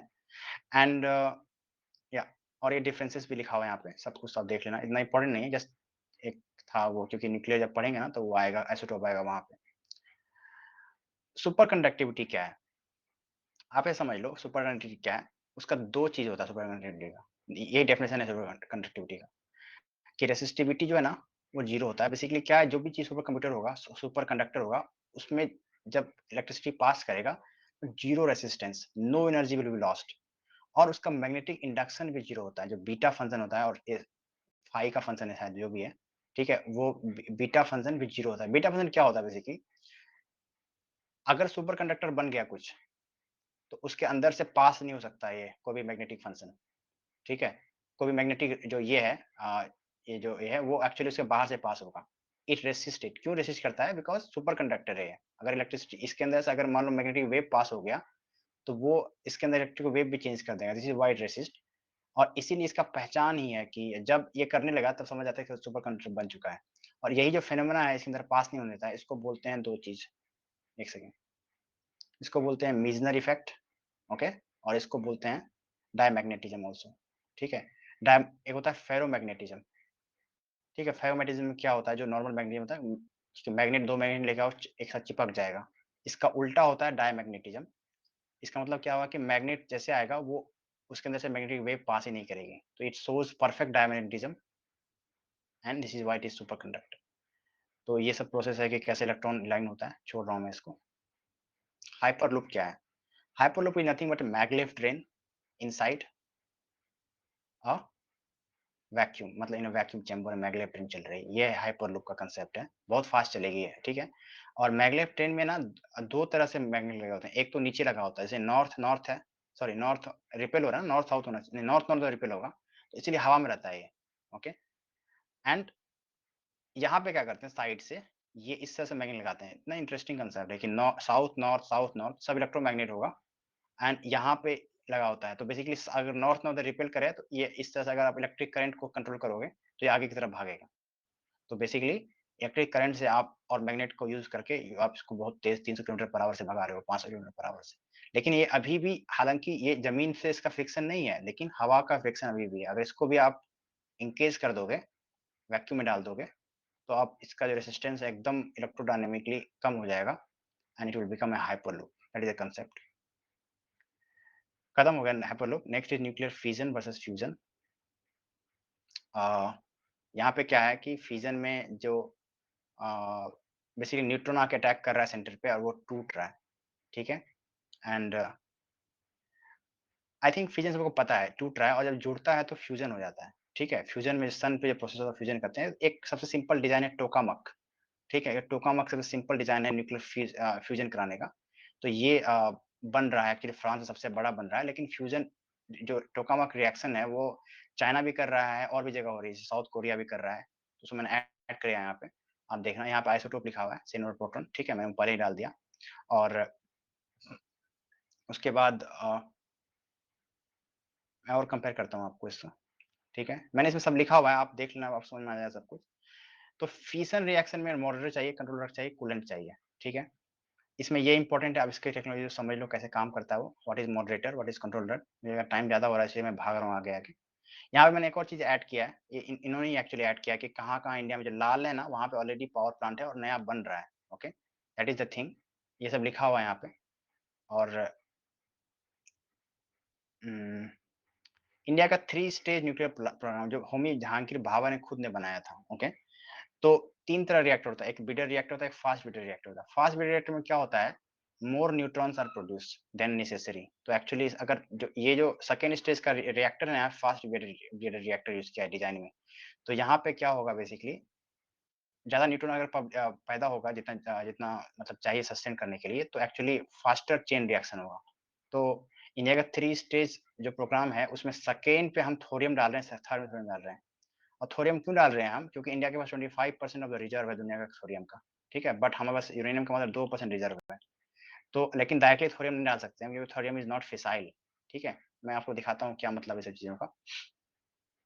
तो इसमें सवाल बहुत सारा आया हुआ है, लेकिन इनमें मोस्टली जो सवाल आया ना वो Indo US civil nuclear deal पे आया है, नॉट एक्ज़ैक्टली न्यूक्लियर एनर्जी पे, ठीक है? उसपे एक सवाल आया है यहाँ पे, लेकिन इस पे 2 बार सवाल आ गया। आई डोंट थिंक इस पे वापस सवाल आएगा, but I think nuclear energy पे आ सकता है वापस सवाल, ठीक है? तो ये आपको पता होगा, देख लेना एक बार लिखा हुआ है यहाँ पे। मैं आगे चलता हूँ, बेसिकली इंडिया का जो मोर प्रोबेबल है उसको देख लेते हैं टाइम कंस्ट्रेंट के कारण। ये देखो चाइना का वही बनाया है, इसको ईस्ट बोला है इन्होंने, टोकामक जो experimental advance super conducting tokamak. तो 101 सेकंड के लिए वो बना रहे हैं, वो चाइना बना रहा है, इतना ही इंपॉर्टेंट है इसमें। और एक ग्लोबल प्रोजेक्ट का पार्ट है खुद ईस्ट प्रोजेक्ट, जो सबसे बड़ा फ्रांस में बन रहा है। 2035 तक टारगेट है कि पहला न्यूक्लियर फ्यूजन रिएक्टर तैयार हो जाएगा, ठीक है? इसको आर्टिफिशियल सन भी बोला जा रहा है, ओके? इंडिया का 3 स्टेज न्यूक्लियर प्रोग्राम है, ये मैंने यहाँ डाल दिया है, आप देख लेना। यहाँ पे एक 2-3 टर्म है कि फर्टाइल क्या होता है? जैसे आप देखोगे थोरियम-232 फर्टाइल है। फर्टाइल को पहले फिसाइल बनाना पड़ेगा, ठीक है? फिसाइल बनाना पड़ेगा, then it will release energy. तो इसीलिए हमारा तो ये जो है ना, thorium is not naturally fissile, ठीक है? अब ये यूरेनियम-238 भी फर्टाइल है, लेकिन उसका 2 आइसोटोप्स हैं यहाँ पे, ठीक है? ये 233 और 235, ठीक है? 235 एक्चुअली 235 नेचुरल आइसोटोप है और इकलौता नेचुरल आइसोटोप है जो मिलता है साथ-साथ, but that's not important. Important ये है कि थोरियम में एक प्रोटॉन जा रहा है तो वो भी न्यूट्रॉन बन रहा है, यूरेनियम बन जा रहा है, सो सॉरी। थोरियम में एक न्यूट्रॉन और जा रहा है तो यूरेनियम बन जा रहा है वो, ठीक है? ये चीज़ है एंड उसी को हम यूज़ कर रहे हैं, थोरियम को बॉम्बार्ड करके बना के एनर्जी हम जो 3 स्टेज बना रहे हैं, ठीक है? यहाँ पे कुछ टर्म है क्रिटिकैलिटी, अभी हाल में ककड़ापर ने एक्चुअली क्या है, क्रिटिकैलिटी का मतलब क्या होता है कि सिस्टम में बैलेंस ऑफ न्यूट्रॉन हो गया है, ठीक है? मतलब जितना न्यूट्रॉन चाहिए उस मास रिएक्शन कराने के लिए उतना आ चुका है न्यूट्रॉन अब सिस्टम में, दिस इज़ व्हाट अचीविंग। और सब क्रिटिकल और सुपर क्रिटिकल पता होना चाहिए आपको, ठीक है? एक्चुअली वही है, मतलब क्रिटिकल से नीचे होगा और सुपर क्रिटिकल मतलब ज़्यादा हो गया है। ब्रीडर रिएक्टर में it produces more than what consume, इसीलिए हमारा सेकंड स्टेज पे ये डाला हुआ और यहाँ पे न्यूक्लियर फ्यूजन का कुछ बताया हुआ है, ठीक है? Advantage of fusion over fusion लिखा हुआ है, ठीक है? ये सब आप पढ़ लेना खुद से, बहुत सिंपल सा है, आपको समझ में आ जाएगा, okay? And India's 3 stage nuclear program, ठीक है? ये भी यहाँ लिखा हुआ और यहाँ भी लिखा हुआ है कि what are we doing reaction wise, क्या कर रहे हैं हम लोग, ओके? यूपीएससी 1 सवाल पूछा है मेंस में, इसे इसीलिए डिटेल में कर लिया मैंने, तो नोट्स है, ओके? कुछ बोनस है आपके लिए, वो जो चीज़ें मैं बताया आपको वो सब यहाँ लिखा हुआ है अलग से, तो अच्छा कंपारिज़न मैंने साथ में ऐड कर दिया है, आप देख लेना, हाइलाइट भी कर दिया हूँ, सारी चीज़ें आप देख सकते हो। ये कोरिया ने भी ये कर रहा है, वैसे सेम टोकामक बना रहा है वो भी। इंडिया का ये देख लो एक बार, स्ट्रैटेजिक फोर्सेस कमांड हाउ मतलब जो एक्चुअली न्यूक्लियर ये है गवर्नेंस स्ट्रक्चर है वो क्या है, कैसा है? तो न्यूक्लियर कमांड अथॉरिटी है, इसका काम है ऑपरेशन डिसीजन लेना। इसमें 2 पार्ट है, पॉलिटिकल काउंसिल और एग्जीक्यूटिव काउंसिल। पॉलिटिकल काउंसिल को लीड करता है national security advisor, sorry executive council को ये लीड करेगा, पॉलिटिकल काउंसिल ये लीड करेगा प्राइम मिनिस्टर। तो ये सजेस्ट करेगा prime minister will take a final decision, executive council will take decision, ठीक है? एक स्ट्रेटेजिक फोर्सेस कमांड है, it is a part of nuclear command authority, ठीक है? इसका मेन काम क्या है कि जब भी प्राइम मिनिस्टर ऑर्डर करेंगे, तो ये एग्जीक्यूट करेगा, ठीक है? ये एक्चुअल एयर मार्शल इसको और रैंक ऑफ एयर मार्शल वो इसको लीड करता है स्ट्रेटेजिक फोर्सेस कमांड को, ठीक है? तो जब भी यहाँ से ऑर्डर आएगा कि अटैक करना है, तो बिना सोचे हुए स्टार्ट ये क्या कहते हैं, yes strategic forces command will execute the action. Okay, next we are going to blockchain. Alright, blockchain का कंसेप्ट भी सिंपल सा है, सब डेटा जो है ना लेजर की तरह इस तरह से ऐड हो जाता है। अगर आपको कुछ डालना है तो ये मतलब इस तरह से ऐड हो जाता है साथ में नोड में। और क्या है ना कि ये अगर यहाँ कुछ ऐड हुआ है तो सब पे अपने आप ऐड होगा वो। This is how the algorithm works. So it's not centralised but decentralised structure है इसका। और अगर आपको कहीं चेंज करना है सब जगह चेंज होगा, इसीलिए you can not actually change मतलब बिना सब कुछ चेंज किए हुए आप चेंज नहीं कर सकते हो। और उसका खुद एल्गोरिदम सर्च करता है कि चेंज जो किए हो वो जस्ट सही है या नहीं है, सही तरीके से किए नहीं किए हो। इसलिए ये सिस्टम बहुत सिक्योर माना जाता है। लेकिन ये स्लो भी है, ठीक है? तो ये है कि कोशिश है कि इसको फास्ट करने का। तो it's actually a distributed ledger, ये कांसेप्ट है। बहुत सिंपल है ब्लॉकचेन का कांसेप्ट, तो इसको मैं छोड़ रहा हूँ। मतलब actually I am not going deep into this. Uh, okay, there is a concept called smart contract. ये ब्लॉकचेन पे बेस्ड है, ठीक है? एनोनिमस है, इसको मतलब लोग भी एक्चुअली कॉन्ट्रैक्ट कर सकते हैं इसके थ्रू ब्लॉकचेन के जरिए। एंड रेगुलेट चूंकि ये सारा का सारा ब्लॉकचेन पब्लिक होता है, regulators can always have a look कि कौन स्मार्ट कॉन्ट्रैक्ट में कौन कौन पार्टी है और कैसे एग्जीक्यूट हो रहा है। जब सारे कंडीशंस फुलफिल हो जाएंगे तो ये स्मार्ट कॉन्ट्रैक्ट अपने आप ये हो जाएगा, ठीक है? मतलब एग्जीक्यूट हो जाएगा। ये नॉन फंजिबल टोकन लास्ट इस न्यूज में था। इसका मतलब क्या है? जैसे ये देखो, पैसा है 100 रुपए, 100 रुपए को ये फंजिबल है। क्यों है? क्योंकि आप इसको चेंज कर सकते हो। इसको भाग आप 10 रुपए का 10 नोट ले लो तो फंजिबल हो गया। बट इसको आप नहीं कर सकते, ठीक है? इसको आप 10 पार्ट नहीं कर सकते, इसका वैल्यू खत्म हो जाए। This is not fungible. तो अब जैसे जैसे कोई आपने ट्वीट किया, मान लो इलॉन मस्क ने ट्वीट किया पहला ट्वीट, तो लोग जो है ना अभी क्रेज हो रहा है। तो उसका क्रेज क्या हो रहा है बेसिकली कि जो कुछ ऐसी चीजें ऑनलाइन है, डिजिटल है, जो जिसका वैल्यू पैदा हो रहा है, people want to own that. तो उसका मार्केट बन रहा है। अब सवाल ये है कि डिजिटल चीज तो आराम से कॉपी हो सकती है, ठीक है? आप पहला ट्वीट कॉपी कर लो, आप पेस्ट कर लो अपने इसमें, लेकिन आपको चाहिए ओरिजिनल ट्वीट। तो उसके लिए नॉन फंजिबल टोकन का सिस्टम आया। Basically it's a token to identify कि हाँ ये अगर किसी को टोकन मिल गया, हाँ ये ओरिजिनल है, यही है नॉन फंजिबल टोकन, ठीक है? तो it's a certified authenticity and इसको फिर आप सेल कर सकते हो। बट अगेन एनएफटी मिलने के बाद भी उसको कॉपी करके पेस्ट कर सकते हो आप, जैसे हम लोग कर रहे हैं। ये जो हम लोग बनाया ना फाइल। एनीवे, आर्टिफिशियल इंटेलिजेंस क्या है? बेसिकली क्या है आर्टिफिशियल इंटेलिजेंस? मतलब सेम है कि जो हम जिस तरह सोचते हैं ना, वो मशीन उस तरह सोचना शुरू कर दे based of algorithm, machine learning and deep learning के हेल्प से। तो डीप लर्निंग क्या होता है? बेसिकली मशीन लर्न्स मशीन खुद लड़ता है, सीखता है अपने से। और मशीन लर्निंग क्या है कि मशीन अपने अनुभव के साथ मतलब गलती कर करके ठीक रहा है, सीख रहा है। और डीप लर्निंग क्या है कि उसको डेटा इतना फीड कर दियो कि वो उस डेटा के हेल्प से सीख जा रहा है वो, ठीक है? ये अनुभव के हिसाब से मशीन लर्निंग कर रहा है। एंड दोनों एक्चुअली टाइप ऑफ आर्टिफिशियल देखो, ये आर्टिफिशियल इंटेलिजेंस दोनों, ओके? एंड ये न्यूरल नेटवर्क यूज करता है, ओके? सो इंडिया एआई और एरावत न्यूज़ में था because it is proposed by NITI Aayog. और ये इंडिया एआई जो है ना, ये बन चुका है बेसिकली। इसमें इसके बारे में एआई का इन्फॉर्मेशन है। यहाँ पे आईपी एड्रेस और मैक, भाई कितना सारा है नो आइडिया। तो मैं पढ़ते-पढ़ते तुरंत पढ़ लेता हूँ बट बहुत ज़्यादा है। ये कांसेप्ट कुछ है भी नहीं। आई एम जस्ट स्किपिंग इट। आप देख लेना एक बार खुद से, ठीक है? इसमें कुछ ज़्यादा कॉम्प्लिकेटेड नहीं है कुछ। मालवेयर एंड रैनसमवेयर, ठीक है? स्पाईवेयर। तो मालवेयर क्या होता है? बेसिकली एनी सॉफ्टवेयर, मालवेयर का फुल होता है मैलिशियस सॉफ्टवेयर। तो मालवेयर का टाइप क्या है? रैनसमवेयर। रैनसमवेयर होता है कि आपको अगर रैनसमवेयर कहीं आ गया, तो आपको पैसा माँगेगा वो सिस्टम को वापस खोलने के लिए। एग्ज़ाम्पल डेयर क्राय, वानाक्राय, ये यूपीएससी पूछ चुका है क्या है ये।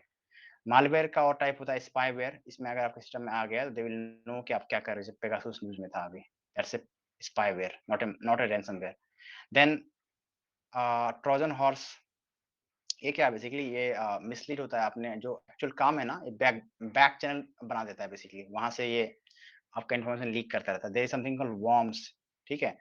तो यहाँ पे लिखा हुआ virus needs host file worms don't. तो वायरस क्या करता है, अपने आप को रेप्लिकेट करता है, ठीक है? वर्म्स भी रेप्लिकेट करता है, बट वर्म बिना पूछे कर लेगा। वायरस जो एक्जिस्टिंग फाइल है उसी को करप्ट कर देगा वो, रेप्लिकेट करने। This is what virus does. Okay? Fishing, fishing में अटैकर क्या करेगा, फेक वेबसाइट बना लेगा आपको, and similar looking, this is why they will trick you. This is what the concept of ये है। चलते हैं आगे। वर्चुअल प्राइवेट नेटवर्क क्वेश्चन पूछा है, ये पढ़ लेना आपने, समझना है, वापस नहीं पूछेगा। इंडिया का जो गवर्नेंस स्ट्रक्चर है, रिस्पॉन्स है, 13 कहाँ पे है, I4C, साइबर कोऑर्डिनेट सेंटर किसके अंदर है, देख लेना एक बार। कंटेंट डिलीवरी नेटवर्क क्या होता है, ठीक है? ये बेसिकली क्या है कि आज दुनिया इसको यूज़ करती है, सारे के सारे कंपनी, ताकि जैसे फॉर एग्जांपल आप पबजी खेल रहे हो, यहाँ पर दिया मैं पबजी को, पबजी खेल रहे हो, तो इंडिया में अगर खेल रहे हो आप और सर्वर रखा हुआ है सिंगापुर में, तो सिंगापुर के सर्वर को चाइना के प्लेयर यूज़ कर रहे हैं मान लो, या फिर सिंगापुर के प्लेयर यूज़ कर रहे हैं, तो सिंगापुर के प्लेयर जो है ना, चूँकि सर्वर नज़दीक है, तो उनका जो है ना फास्टर, मतलब उनका लेटेंसी कम होगा, रिस्पॉन्स फास्ट होगा, और इंडिया वाले फास्ट ज़्यादा समय लगेगा। तो इनको है ना, गोली मारा तो ये पहले मर जाएँगे, even if they have shot at them at the first time. तो बेसिकली क्या है ना, इसका मैं एग्ज़ाम्पल इसलिए दिया, क्योंकि जितना नज़दीक सर्वर है, डिस्ट्रीब्यूटेड है, तो उतना लाइक फास्टर आप सर्विसेज़ दे सकते हो लोगों को, तो लोग भी खुश रहेंगे। This is what they use, almost everyone uses this. अभी हाल में कुछ प्रॉब्लम हो गया था इसमें, अटैक-वटैक हुआ था। जिम्स जो था वो अब संदेश हो गया है, सरकार का बेसिकली व्हाट्सएप है ये, एंड ये देखो आप, क्लीन नेटवर्क और global initiative on data security, एक चाइनीज़ ने स्टार्ट किया है और एक यूएस ने स्टार्ट किया है। Chinese have said that global initiative on data security, जो कि बोथ आर अटैकिंग फ्रंट, जो बेसिक कंप्यूटर सबसे बड़ा क्या है, फुगाकू अब जापान, और सबसे अधिक अब चाइना के पास है, ठीक है? Super computers. देन डिजीबॉक्स, ये सब देख लो आप, ठीक है? नेटवर्क प्रमोट किया था, इसलिए न्यूज़ में था ये, और गोल्ड ड्राइवर काम करता है। सबसे पहला कंट्री एल सल्वाडोर जो बिटकॉइन को प्रमोट किया है, मतलब एक्सेप्ट किया है as a legal tender, and ठीक है, इसका रिपोर्ट है WIR यूएनसीटीएडी का। आपको और बोनस मिल रहा है यहाँ पे, ठीक है? I want to go through lot of them, but आप देख लेना इसको, ठीक है? आई डोंट, इसमें कांसेप्ट नहीं है, एमआरएनए वैक्सीन कैसे काम करता है, ये सब चीज़ लिखा हुआ है। बेसिकली एमआरएनए वैक्सीन क्या है, इसमें it goes to body. MRNA क्या होता है? आरएनए जो है ना, वो 3 प्रकार का होता है। मैं बताता हूँ आपको, क्योंकि हम लोग उसी में जाएँगे अब नेक्स्ट। ये होता है बेसिकली अ, अच्छा मैं बताता हूँ आपको, ठीक है? देख के बताता हूँ। जैसे अच्छा इसमें आते हैं तब बताता हूँ, डीएनए का स्ट्रक्चर दिखाना पड़ेगा, वो तो समझ में आएगा आपको। देन होलोग्राफिक इमेजिंग क्या होता है, ये सब देख लेना। ककरापार क्रिटिकैलिटी को अचीव किया है। ये गोल्ड नैनो पार्टिकल्स था, ठीक है? इसके बीच बताया था मैंने, वहाँ पे बता दिया हूँ मैं, इसका डिटेल यहाँ न्यूज़ अगर पढ़ना होगा आपको तो पढ़ना। ये नैनो बोट्स इंटरेस्टिंग है, क्योंकि नैनो बोट का साइज़ जो है ना बहुत छोटा है, यानी 0.1 micrometre, not nanometre, but micrometre में है। इस लाइक नैनो बोट नाम रखा हुआ है इसका, बट 0.1 टू 10 माइक्रोमीटर है इसका साइज़, एंड माइक्रो होता है कितना, 10 टू पावर -6, ठीक है? नैनो होता है 10 टू पावर -9। तो और ये जो है ना सीधा आपके हार्ट कर सकता है, it it can do. Nanobots medical application है इसका। आर्टिफिशियल, ये सब देख लेना, ये सब लो प्रोबेबिलिटी, जो हाई प्रोबेबिलिटी मैं बता देता हूँ आपको अगले 2 मिनट में ही। लेकिन आप इसको इसको देख सकते हो, ठीक है? ये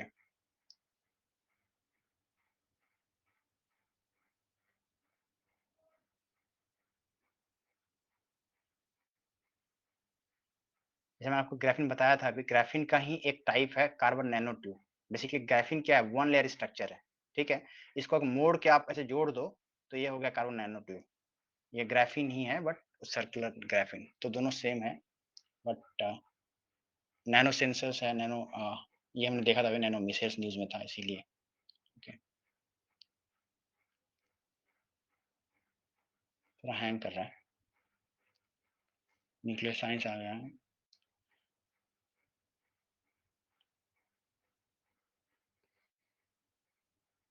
ये वापस से ये है, ठीक है? न्यूक्लियर फ्यूजन रिएक्टर है। हुँ, ये वे में कल बात किया हमने, जीनोबोट्स लिविंग रोबोट बनाया गया है, ठीक? एक एक डेढ़ साल पहले का न्यूज़ है। तो जीनोबोट इज़ जस्ट लिविंग रोबोट, याद याद रखना। एंड इसमें इतना कुछ है क्या इन्फॉर्मेशन?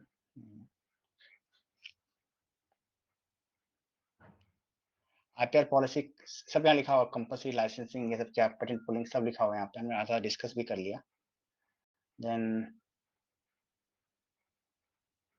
ये है वो वाईफाई, वो उसमें भी लिखा हुआ था, बट वही है कि वाईफाई जो वॉइस है ना, वो actually you are not using VoLTE, but you are using वो वाईफाई, मतलब वाईफाई कन्वर्ट कर रहा है आपका rather than cellular network, that's a concept. ठीक है, लाइट फिडेलिटी लाइफाई टेक्नोलॉजी है जो हमने बात कर लिया, बायोमेट्रिक। इसमें एक सेक्शन है, ठीक है, इसमें एक सेक्शन है कि जनरल मतलब वो उसको आप देख लेना एक बार, क्योंकि UPSC is more likely ask question from there that section, but I don't want to discuss that. इसमें हाँ यही वाला सेक्शन है, देखो एक सेकंड, ये जो सेक्शन है इसका, आई थिंक 11 नंबर का है। इसमें बात ये देर टॉकिंग अबाउट ना, ये अच्छा उन्होंने कंपाइल किया है, 11.5 है।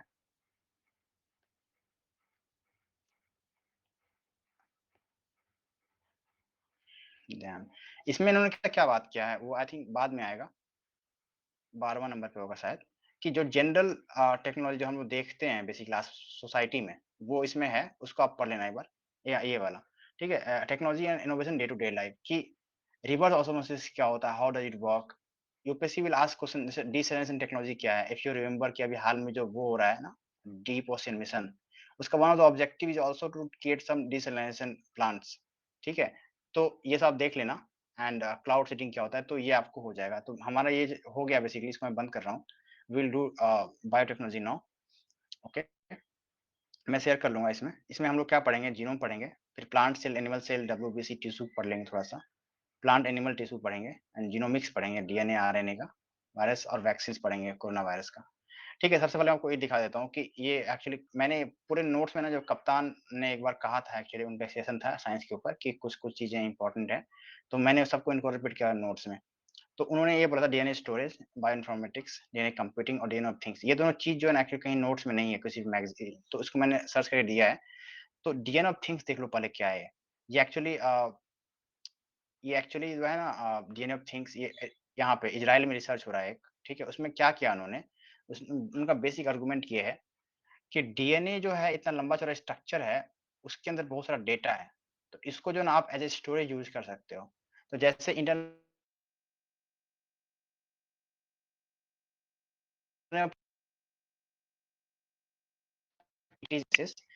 क्या है, it's what they are making, तो DNA of things is about storage object, इतना याद करो, अदरवाइज वो आर्टिकल बहुत लंबा था, बहुत कंफ्यूजिंग था, उसको मत पढ़ना। क्या? Screen checking. Okay okay wait.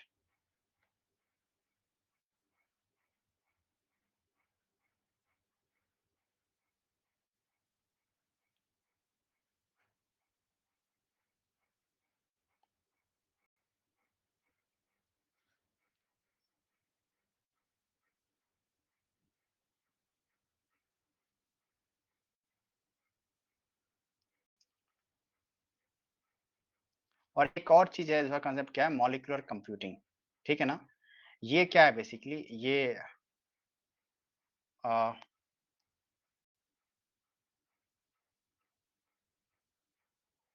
इसमें आप क्या कर रहे हो बेसिकली ना, इसमें आप सर्किट के जगह जो आप सिलिकॉन को रिप्लेस कर रहे हो डीएनए से, ताकि आप छोटा कर सको उसको। This is what like this is so big, इसका नाम एक और नाम है, ये है मॉलिक्यूलर कंप्यूटिंग भी नाम है इसका। ये पूरा द हिंदू का आर्टिकल है, जिसको मैंने यहाँ पे कॉपी पेस्ट कर दिया है, क्योंकि आज ही किया मैंने, ये टाइम नहीं था।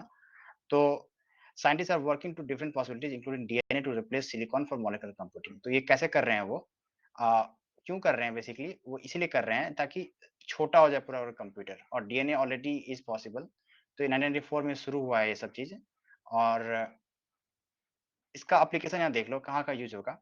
तो वो लिखा हुआ है कि early DNA computers are unlikely to replace silicon soon, but it will be used for advance calculation, powerful computing by national government. In addition, it could also lead to better understanding of other biological process. तो ये वाला directly the Hindu से डाल देता है ये UPSC, ये देखना बायोलॉजिकल प्रोसेस को समझने में हेल्प करेगा। Unlikely to help silicon soon and use for advance calculation by powerful computing national government. Could be that, यही 3 ऑप्शन हो सकता है यूपीएससी में। इट कुड बी पॉसिबल, ठीक है? UPSC has a knack of like 1 साल ऐसा डाल देता है वो हर साल। आई एम जस्ट सेइंग, ठीक है? डीएनए को देख लो एक बार, ठीक है? डीएनए का स्ट्रक्चर क्या है? इन्होंने किताब को पन्नों को यूज़ करके समझाया है बेसिकली डीएनए क्या होता है। तो वो उनका कहना है कि जो इसमें 4 अल्फ़ाबेट है, ठीक है? एटीजीसी, ठीक है? वो बेसिकली लेटर की तरह है, 4 लेटर। बट मुझे ये जो एटी और जीसी ये साथ में रहता है, दिस इज़ जस्ट बाइनरी। तो to me it just seems like binary number 0101। This is what a coding is, okay? तो ओके, तो एक जो सीजी है, ठीक है? It forms 1 base pair. There are 3 billion base pair like this. जो बहुत सारे बेस पेयर ऐसे-ऐसे बेस पेयर बने हुए हैं, इसके एक उसको उठाओगे तो एक जीन बनेगा, डेथ अराउंड जीन्स। और एक लंबा-सा जो लड़ी है उसको एक कर लोगे, नॉट लंबा लड़ी बट थोड़ा-सा लंबा-सा रीजन, उसको डीएनए बोलते हैं, ठीक है? मैं दिखाता हूँ आपको। तो इन्होंने वैसे ही यूज़ किया है इसको, बट ये भी आप देख सकते हो जो तरीके से उन्होंने समझाया है। And I have like the real way of looking at it, ठीक है? बेस पेयर बन रहा है यहाँ पे पहले, बेस पेयर से बेस पेयर यहाँ पे एक, और ये जब स्पाइरल स्ट्रक्चर बनना शुरू हो गया, तो थोड़ा एरिया उसका जीन हो जाता है, ओके? जीन होता है लंबा सा, जब जीन दूर जाता है, इतना लंबा हो गया, इसको डीएनए बोलते हैं, ठीक है? Now DNA start coiling around histone proteins. जब एक कॉइल शुरू हो गया, एक ऐसे ही ये बना है, ठीक है? सेंटर बना है, ये डीएनए कॉइल बना है, इसको बोलते हैं न्यूक्लियोसोम, ठीक है? Nucleosome is further getting coiled with more histone proteins, इसको बोलते हैं solenoid. This is the real like how DNA lives within ये, ठीक है? ये सोलेनॉइड होता है, सोलेनॉइड फर्दर इसको बोलते हैं कंडेंसेशन प्रोसेस बोलते हैं। ऐसे जमा हो जाता है and it takes the shape of this. तो ये हो गया आपका क्रोमोसोम।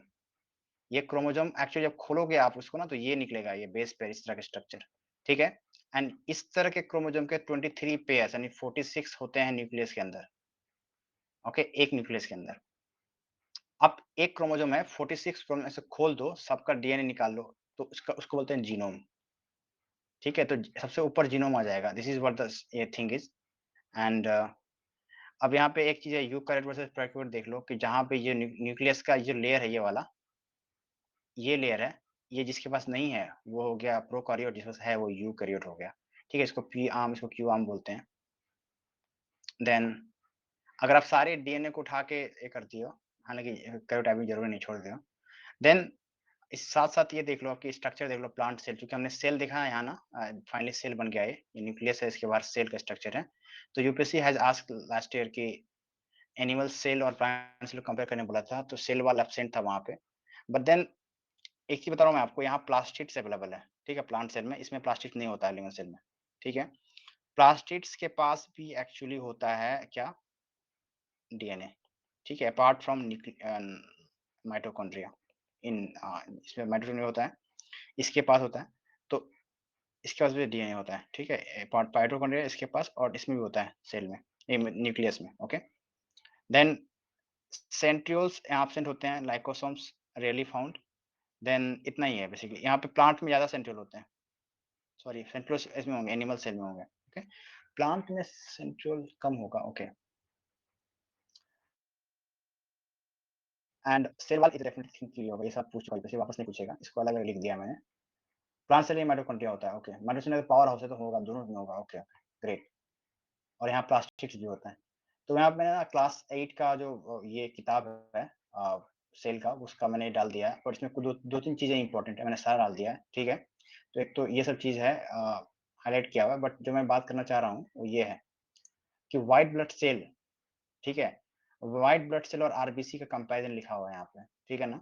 सेल का जो टाइप है बेसिकली, तो व्हाइट ब्लड सेल एक्चुअली अपना शेप चेंज कर सकता है, ठीक है? क्योंकि this is how it kills ना? तो आरबीसी हैव जैसे यहाँ पे लिखा हुआ है, मेरे को बहुत सारे, ये RBC have round shape, fix shape RBC का।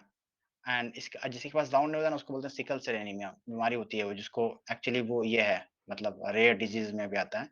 एंड डब्ल्यूबीसी जो है ना, वो शेप शिफ्टर है, भूत की तरह है वो, ठीक है? वो अपना शक्ल बदलता है।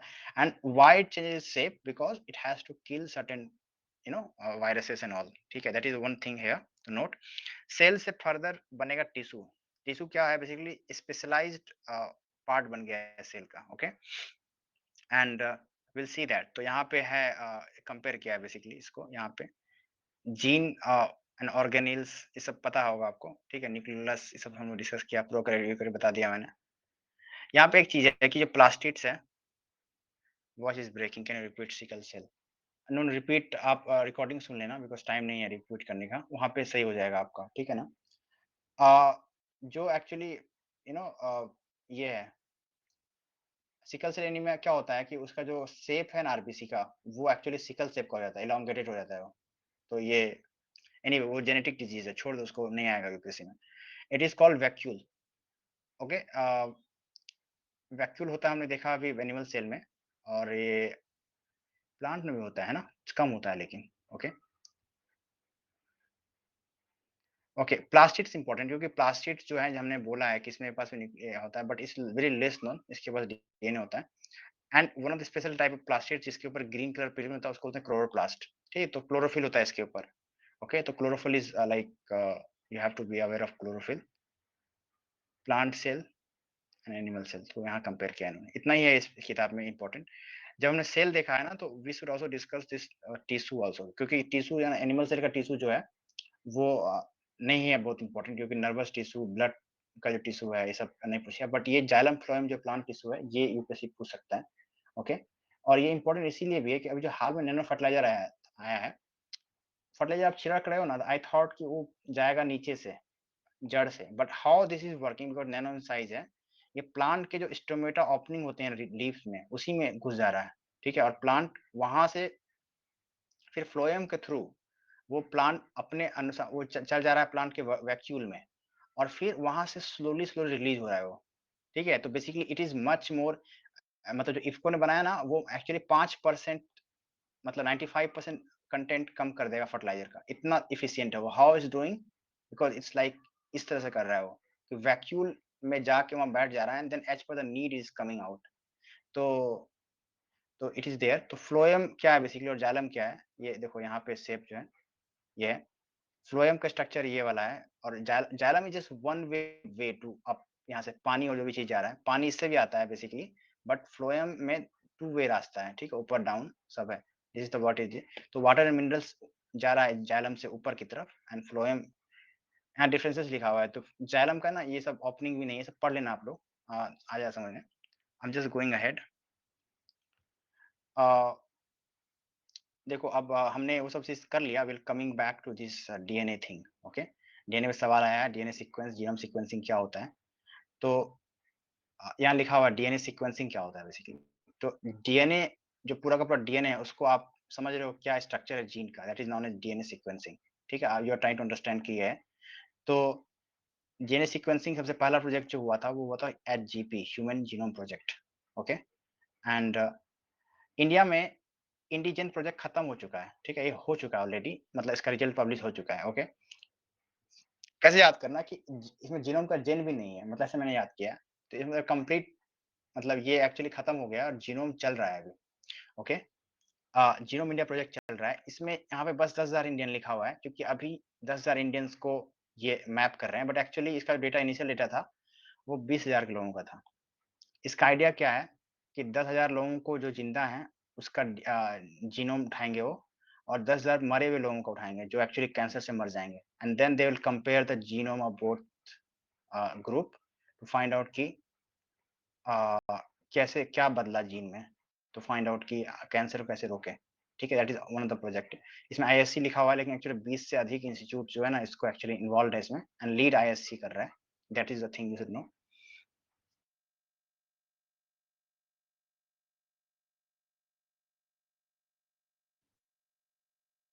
ह्यूमन लेवल पे वो प्रोजेक्ट चल रहा है 2018 के बाद से। अच्छा, फिर सही बन गया,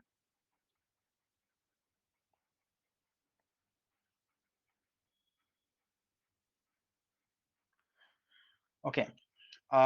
अर्थ बायोजेनिक प्रोजेक्ट में 2018 से चल रहा है, इसका टारगेट क्या, ऑल द यूकैरियोटिक बायोलॉजी, 10 साल में सबको, सबका जीनोम को उठा लेना है, ठीक है। And then Indian initiative on earth biogenic इसी इसी को हेल्प कर रहा है, इस इनिशिएटिव को इंडियन, ये ठीक है ना, ये 5 साल में 1000 स्पीसीज को करेगा India. Then genome India DBT ये कर रही है। एट द सेम टाइम उम्मीद इसका ये था, unique methods of management of inherited disorders, ठीक है। और इसके लिए निदान केंद्र बनाता है ये DBT. And then other schemes इनका चल रहा है, जेनोमिक स्कोर, याद कर लेना इसको। देन यहाँ पे है ये चीज, कोरोना वायरस के टाइम पे सबसे बहुत पॉपुलर हुआ था national SARS genome कंजर्टियम।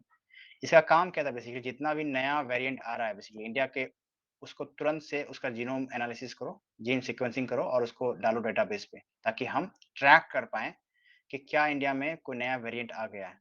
Okay, this is what this was doing every 2 days।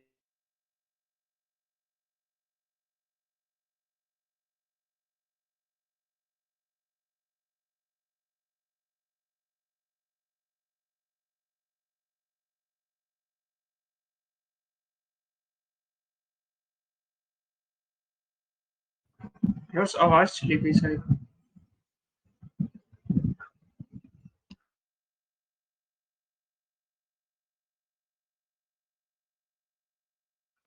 अभी स्क्रीन भी अभी चली गई। अभी ऑडिबल हूँ क्या?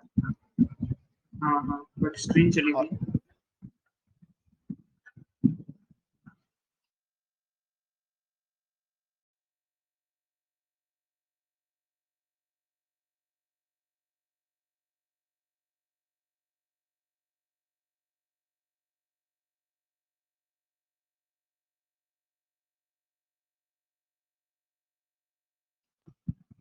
आवाज अभी भी नहीं आ रही है।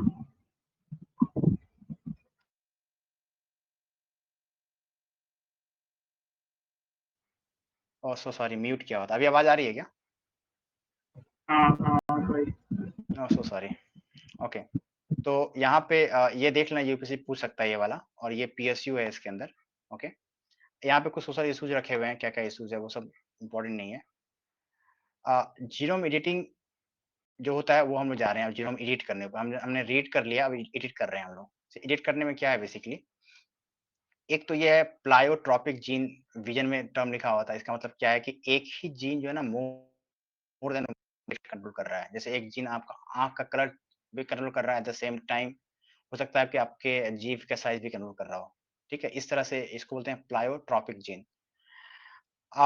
जीन जीनोम एडिटिंग करने से मतलब जैसे न्यूज़ आया था, चाइना में एक साइंटिस्ट जो था वो एक्चुअली क्रिस्पर कैस9 यूज़ करके बच्चों को, जो है ना 2 लड़की थी लुलु और नाना, उसका उसका जीन को एडिट कर दिया था, जो एक्चुअली इल्लीगल है, मतलब इमोरल जो भी है, लेकिन इल्लीगल तो है। तो इसको फिर चाइना जेल कर दिया बाद में, ठीक है।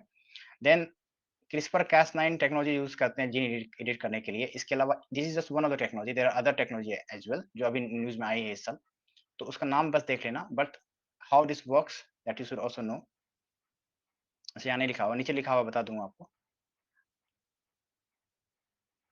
एक ये है स्टेम सेल्स का कंसेप्ट है, that is totipotent, pluripotent, multipotent, oligopotent and ये क्या कहते हैं यूनिपोटेंट। ठीक है ना, आई थिंक यूनिपोटेंट ही होगा ये। और एक टर्म है इंड्यूस्ड प्लुरिपोटेंट स्टेम सेल्स, ठीक है। तो सबसे जो टोटीपोटेंट है इज लाइक मदर का जो है ना, मतलब जहाँ से बच्चे पैदा हो रहे हैं, बेसिकली बच्चे बढ़ रहे हैं जिस सेल से, वो सेल हाईएस्ट पोटेंसी है उसका, it could convert to any type of cell. तो हमने देखा ना, सेल कन्वर्ट हुआ टिश्यू में, ठीक है। तो जो सेल का काबिलियत है टिश्यू में बदलने का, उसको बोलते हैं पोटेंसी। और एक एक डिफरेंस क्या है प्लूरिपोटेंसी और टोटीपोटेंसी में, कि लगभग बराबर है, जस्ट दैट कि प्लूरिपोटेंट सेल जो है वो जो मदर का क्या बोलते हैं, जो होता है ना बच्चे का प्लेसेंटा। Embryo embryo. हाँ, अम्ब्रिया और प्लेसेंटा, ठीक है, उसमें बस कन्वर्ट नहीं कर सकता, बाकी सब काम कर सकता है वो, किसी भी में चेंज हो सकता है, प्लेसेंटा में नहीं हो सकता वो कन्वर्ट। तो जो इंड्यूस प्लोरीपोटेंट है, ये भी प्लोरीपोटेंट सेल ही है, ये भी किसी में भी हो सकता है एक्सेप्ट दैट थिंग, ओके।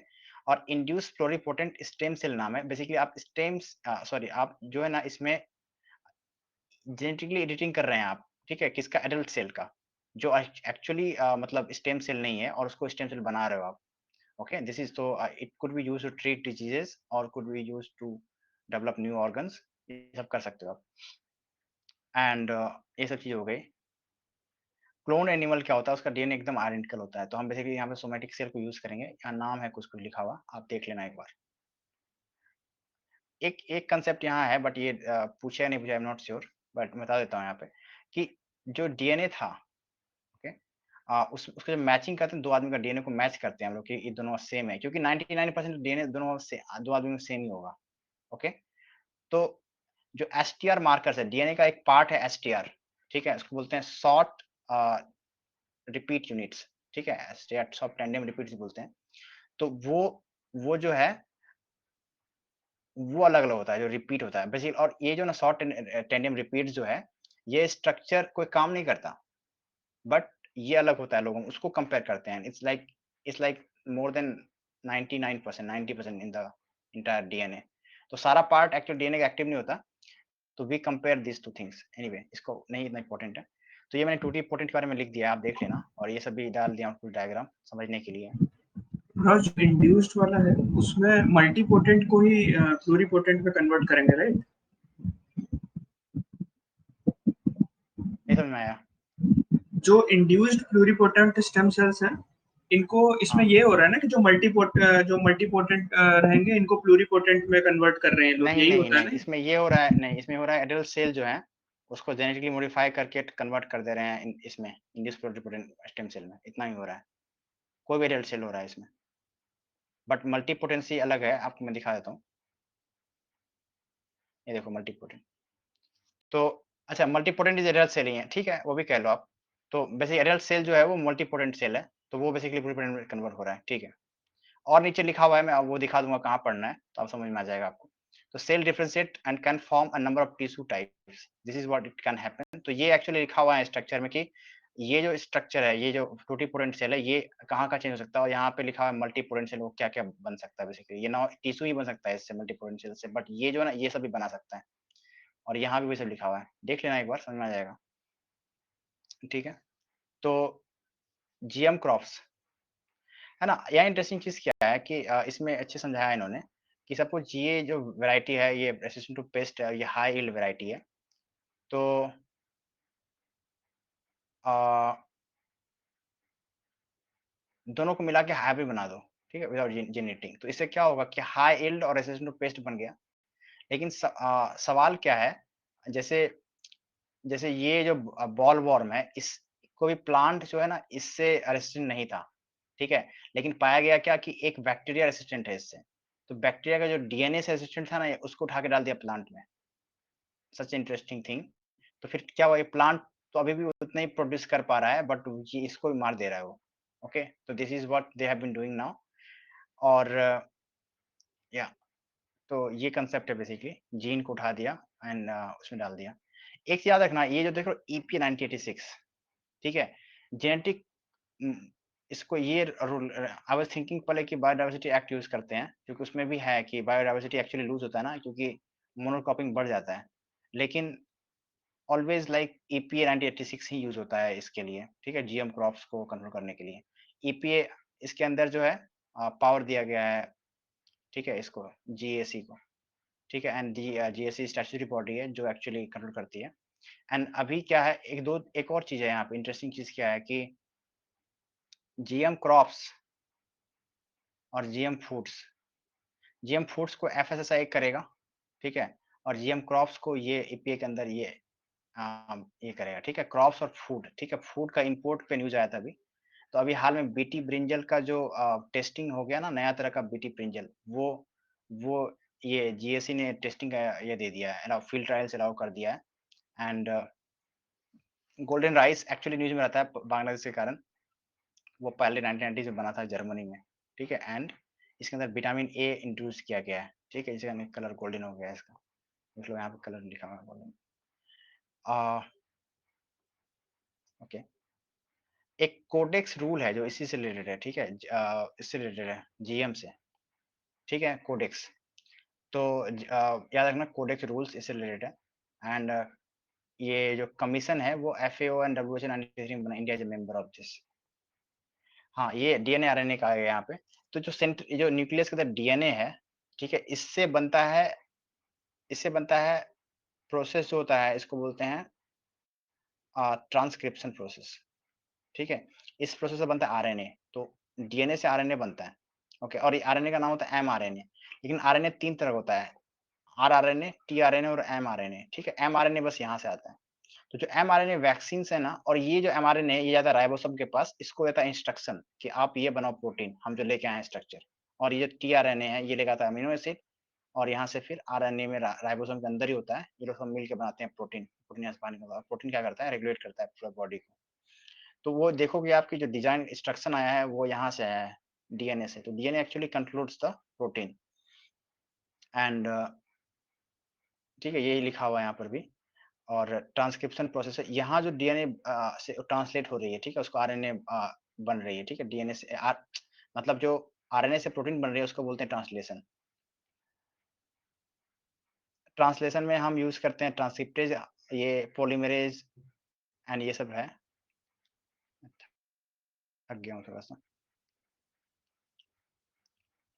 जैसे अगर ट्रांसक्रिप्शन होगा ना तो ट्रांसक्रिप्टेड एंजाइम यूज करेंगे यहाँ पे, ओके। और यहाँ पर भी आई थिंक ये कोई एंजाइम है, मुझे याद नहीं आ रहा कौन सा है, बट उसको छोड़ देते हैं। अब आगे चलते हैं। ये देखो जीनोम क्या है, कंप्लीट जीनोम डिस्कस किया। अगर इसी यही प्रोटीन का होगा उसको प्रोटियोम ही बोलते हैं हम लोग, ठीक है। जीनोम इसको बोलते हैं, प्रोटियोम बोलते हैं इसको। यहाँ पे एक टर्म है जीन एक्सप्रेशन, ठीक है। इसका मतलब क्या है कि डीएनए जो प्रोसेस से प्रोटीन बन रहा है वो एक्सप्रेस हो रहा है, उसको बोलते हैं हम जीन एक्सप्रेशन। और एक है जीन इसका उल्टा होता है shadowing, something like that, screen नहीं, there is a term called gene expression और जीन, मैं भूल गया हूँ, नीचे लिखा हुआ बता देता हूँ आपको, ठीक है। वो बेसिकली जीन ना अपना बिहेवियर शो नहीं करता उसके कारण से, ठीक है, उसको प्रोसेस बोलते हैं। तो ये दोनों प्रोसेस साथ में होता है। डीएनए आरएनए के जो है ना पूरे के पूरे सेट को बोलते हैं ट्रांसक्रिप्टोम, ये यूपीएससी पूछ दिया है, ठीक है, आरएनए के इसको। और आरएनए पॉलीमरेज एंजाइम है जो प्रोसेस ट्रांसक्रिप्टेज एंजाइम को कैटलाइज, अच्छा, आरएनए पॉलीमरेज जो एंजाइम है जो प्रोसेस करता है, और ट्रांसक्रिप्टेज जो है वो कैटलाइज करता है, just acts a catalyst. Reverse transcription आपको देखा होगा, आरटीपीसीआर में नाम सुना होगा आपको, ठीक है ना, reverse transcription polymerase chain reaction, okay. तो ये यहीं पे एक्चुअली है, जो आरएनए का स्ट्रक्चर है सिंगल हेलिकल, ये पहले क्या है, रिवर्स ट्रांसक्रिप्शन से साथ, ट्रांसक्रिप्शन से क्या हो रहा था, ये बन रहा था डीएनए आरएनए, रिवर्स से ये बनेगा, okay. And then polymerase chain reaction से ये मल्टीपल रूप ले रहा है, ओके। सो और फिर हम देख रहे हैं बेसिकली जब हम मल्टीपल टाइम्स कर रहे हैं तो चांसेस आर वेरी लो कि हम मिस करेंगे अगर we will have the genetic material की एग्जैक्टली क्या चल रहा है, okay. And then the term here next generation sequencing, NGS test. ये क्या करता है, आरटीपीसीआर जो है ना वो बस स्मॉल सेक्शन ऑफ वायरस को एक्चुअली स्टडी करता है, एनजीएस जो है ना पूरे जीनोम को स्टडी करता है, ये भी याद कर लेना, ठीक है। तो this is what it does, and it can even track the mutation जो हो रहे हैं उसके अंदर। देन जीसैट जो है global initiative on sharing all information data, ये जो ना 2008 से ही है, याद रखना इसको, ठीक है। ये अभी एक्टिव बहुत ज्यादा हुआ था, but it was not formed recently, it was formed much earlier. इसका काम इन्फ्लुएंजा का डेटा को शेयर करना था, हेडक्वार्टर जर्मनी में है, एंड जीनोम डेटा ये शेयर करता था। India has share more than 1000 genome of India, ठीक है, जो इंडिया के अंदर इन्होंने ये किया था। डीएनए और आरएनए को कंपेयर किया है, देख लेना, ठीक है। आरएनए में बस ये थाइमिन जो है ना, जो बेसिक यूनिट दिरासिल में कन्वर्ट हो जाता है, और बाकी ये चीज है कि एक्चुअली स्टेबिलिटी है कि मोर स्टेबल डीएनए को ये होता है मोर स्टेबल आरएनए, एंड ये डीएनए इज मोर, क्या लिख रहा है, more stable, why, okay okay okay, ये वाला चीज मुझे नहीं पता था,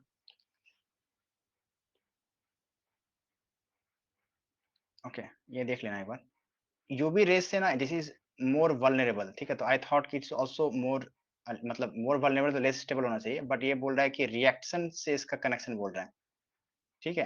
ये बोल रहा है कि it's DNA is less reactive, RNA is more reactive, इसीलिए लेस स्टेबल होगा ये, बट इस लेस डैमेज के लेस बने, इसे याद कर लेना। एंड उसके अलावा इसका ये क्या करता है, जेनेटिक फंक्शन करता है, ये ट्रांसफर करता है जेनेटिक बिकॉज प्रोटीन में कन्वर्ट हो रहा है, सेल्फ रिप्लिकेटिंग, ये जीने से बनता है। ये 3 पैरेंट पे भी कई बार सवाल आ चुका है, माइटोकॉन्ड्रिया पे भी सवाल आ गया है, बेसिकली हमने इसको विजन में किया था, आई एम नॉट डिस्कसिंग डिटेल, छोड़ रहा हूँ मैं इसको। अगला सवाल क्या है कि मतलब एफएस जो हमने बोला है कि एक्चुअली जीएम क्रॉप्स को रेगुलेट करता है, तो इन्होंने कुछ नए रूल्स लगाए हैं और बनाए हैं बेसिकली, ताकि ताकि जो है ना देश के अंदर कम जीएम क्रॉप्स आ पाए, ठीक है? This is the thing.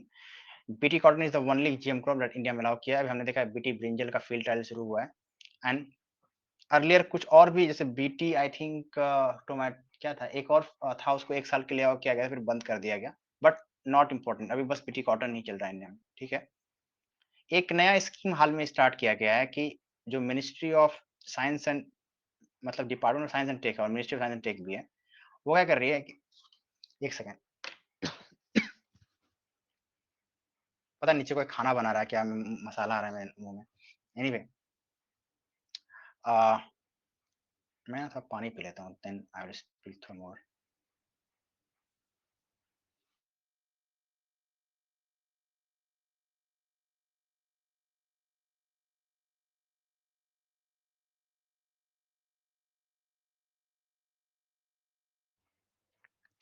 Okay, just one. बताओ, बताओ।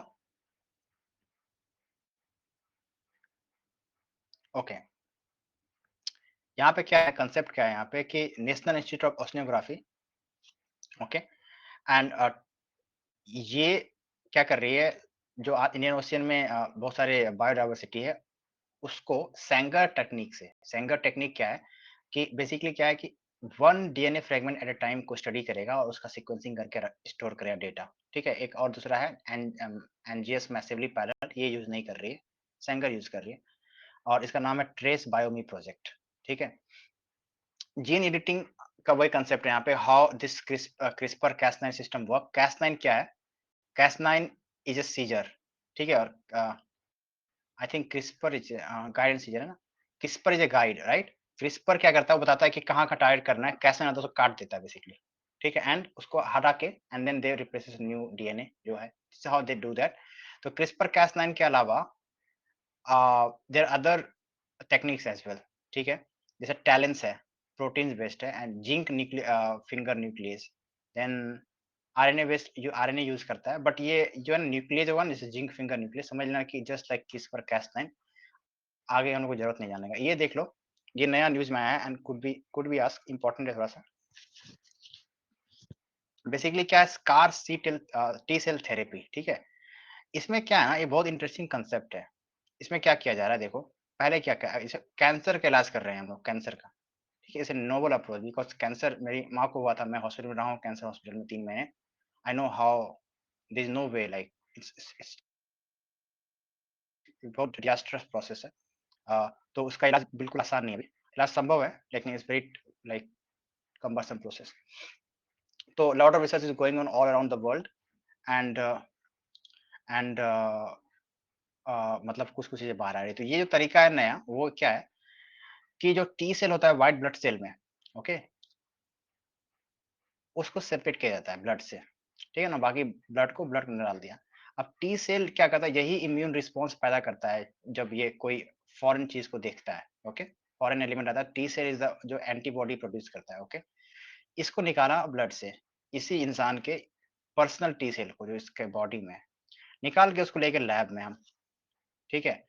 और उसको उस पे की इंजीनियरिंग, ठीक है? टी सेल में डाले वायरस और इसके ऊपर बनाया रिसेप्टर, ठीक है? टी सेल को जो था, हमें जो टी सेल था उसको हमने अब तैयार कर लिया, बना दिया इसको लड़ाकू विमान, ठीक है? It will B fighter. अब ये क्या करेगा, अब इसको मल्टीप्लाई किया हमने और बनाया बहुत सारा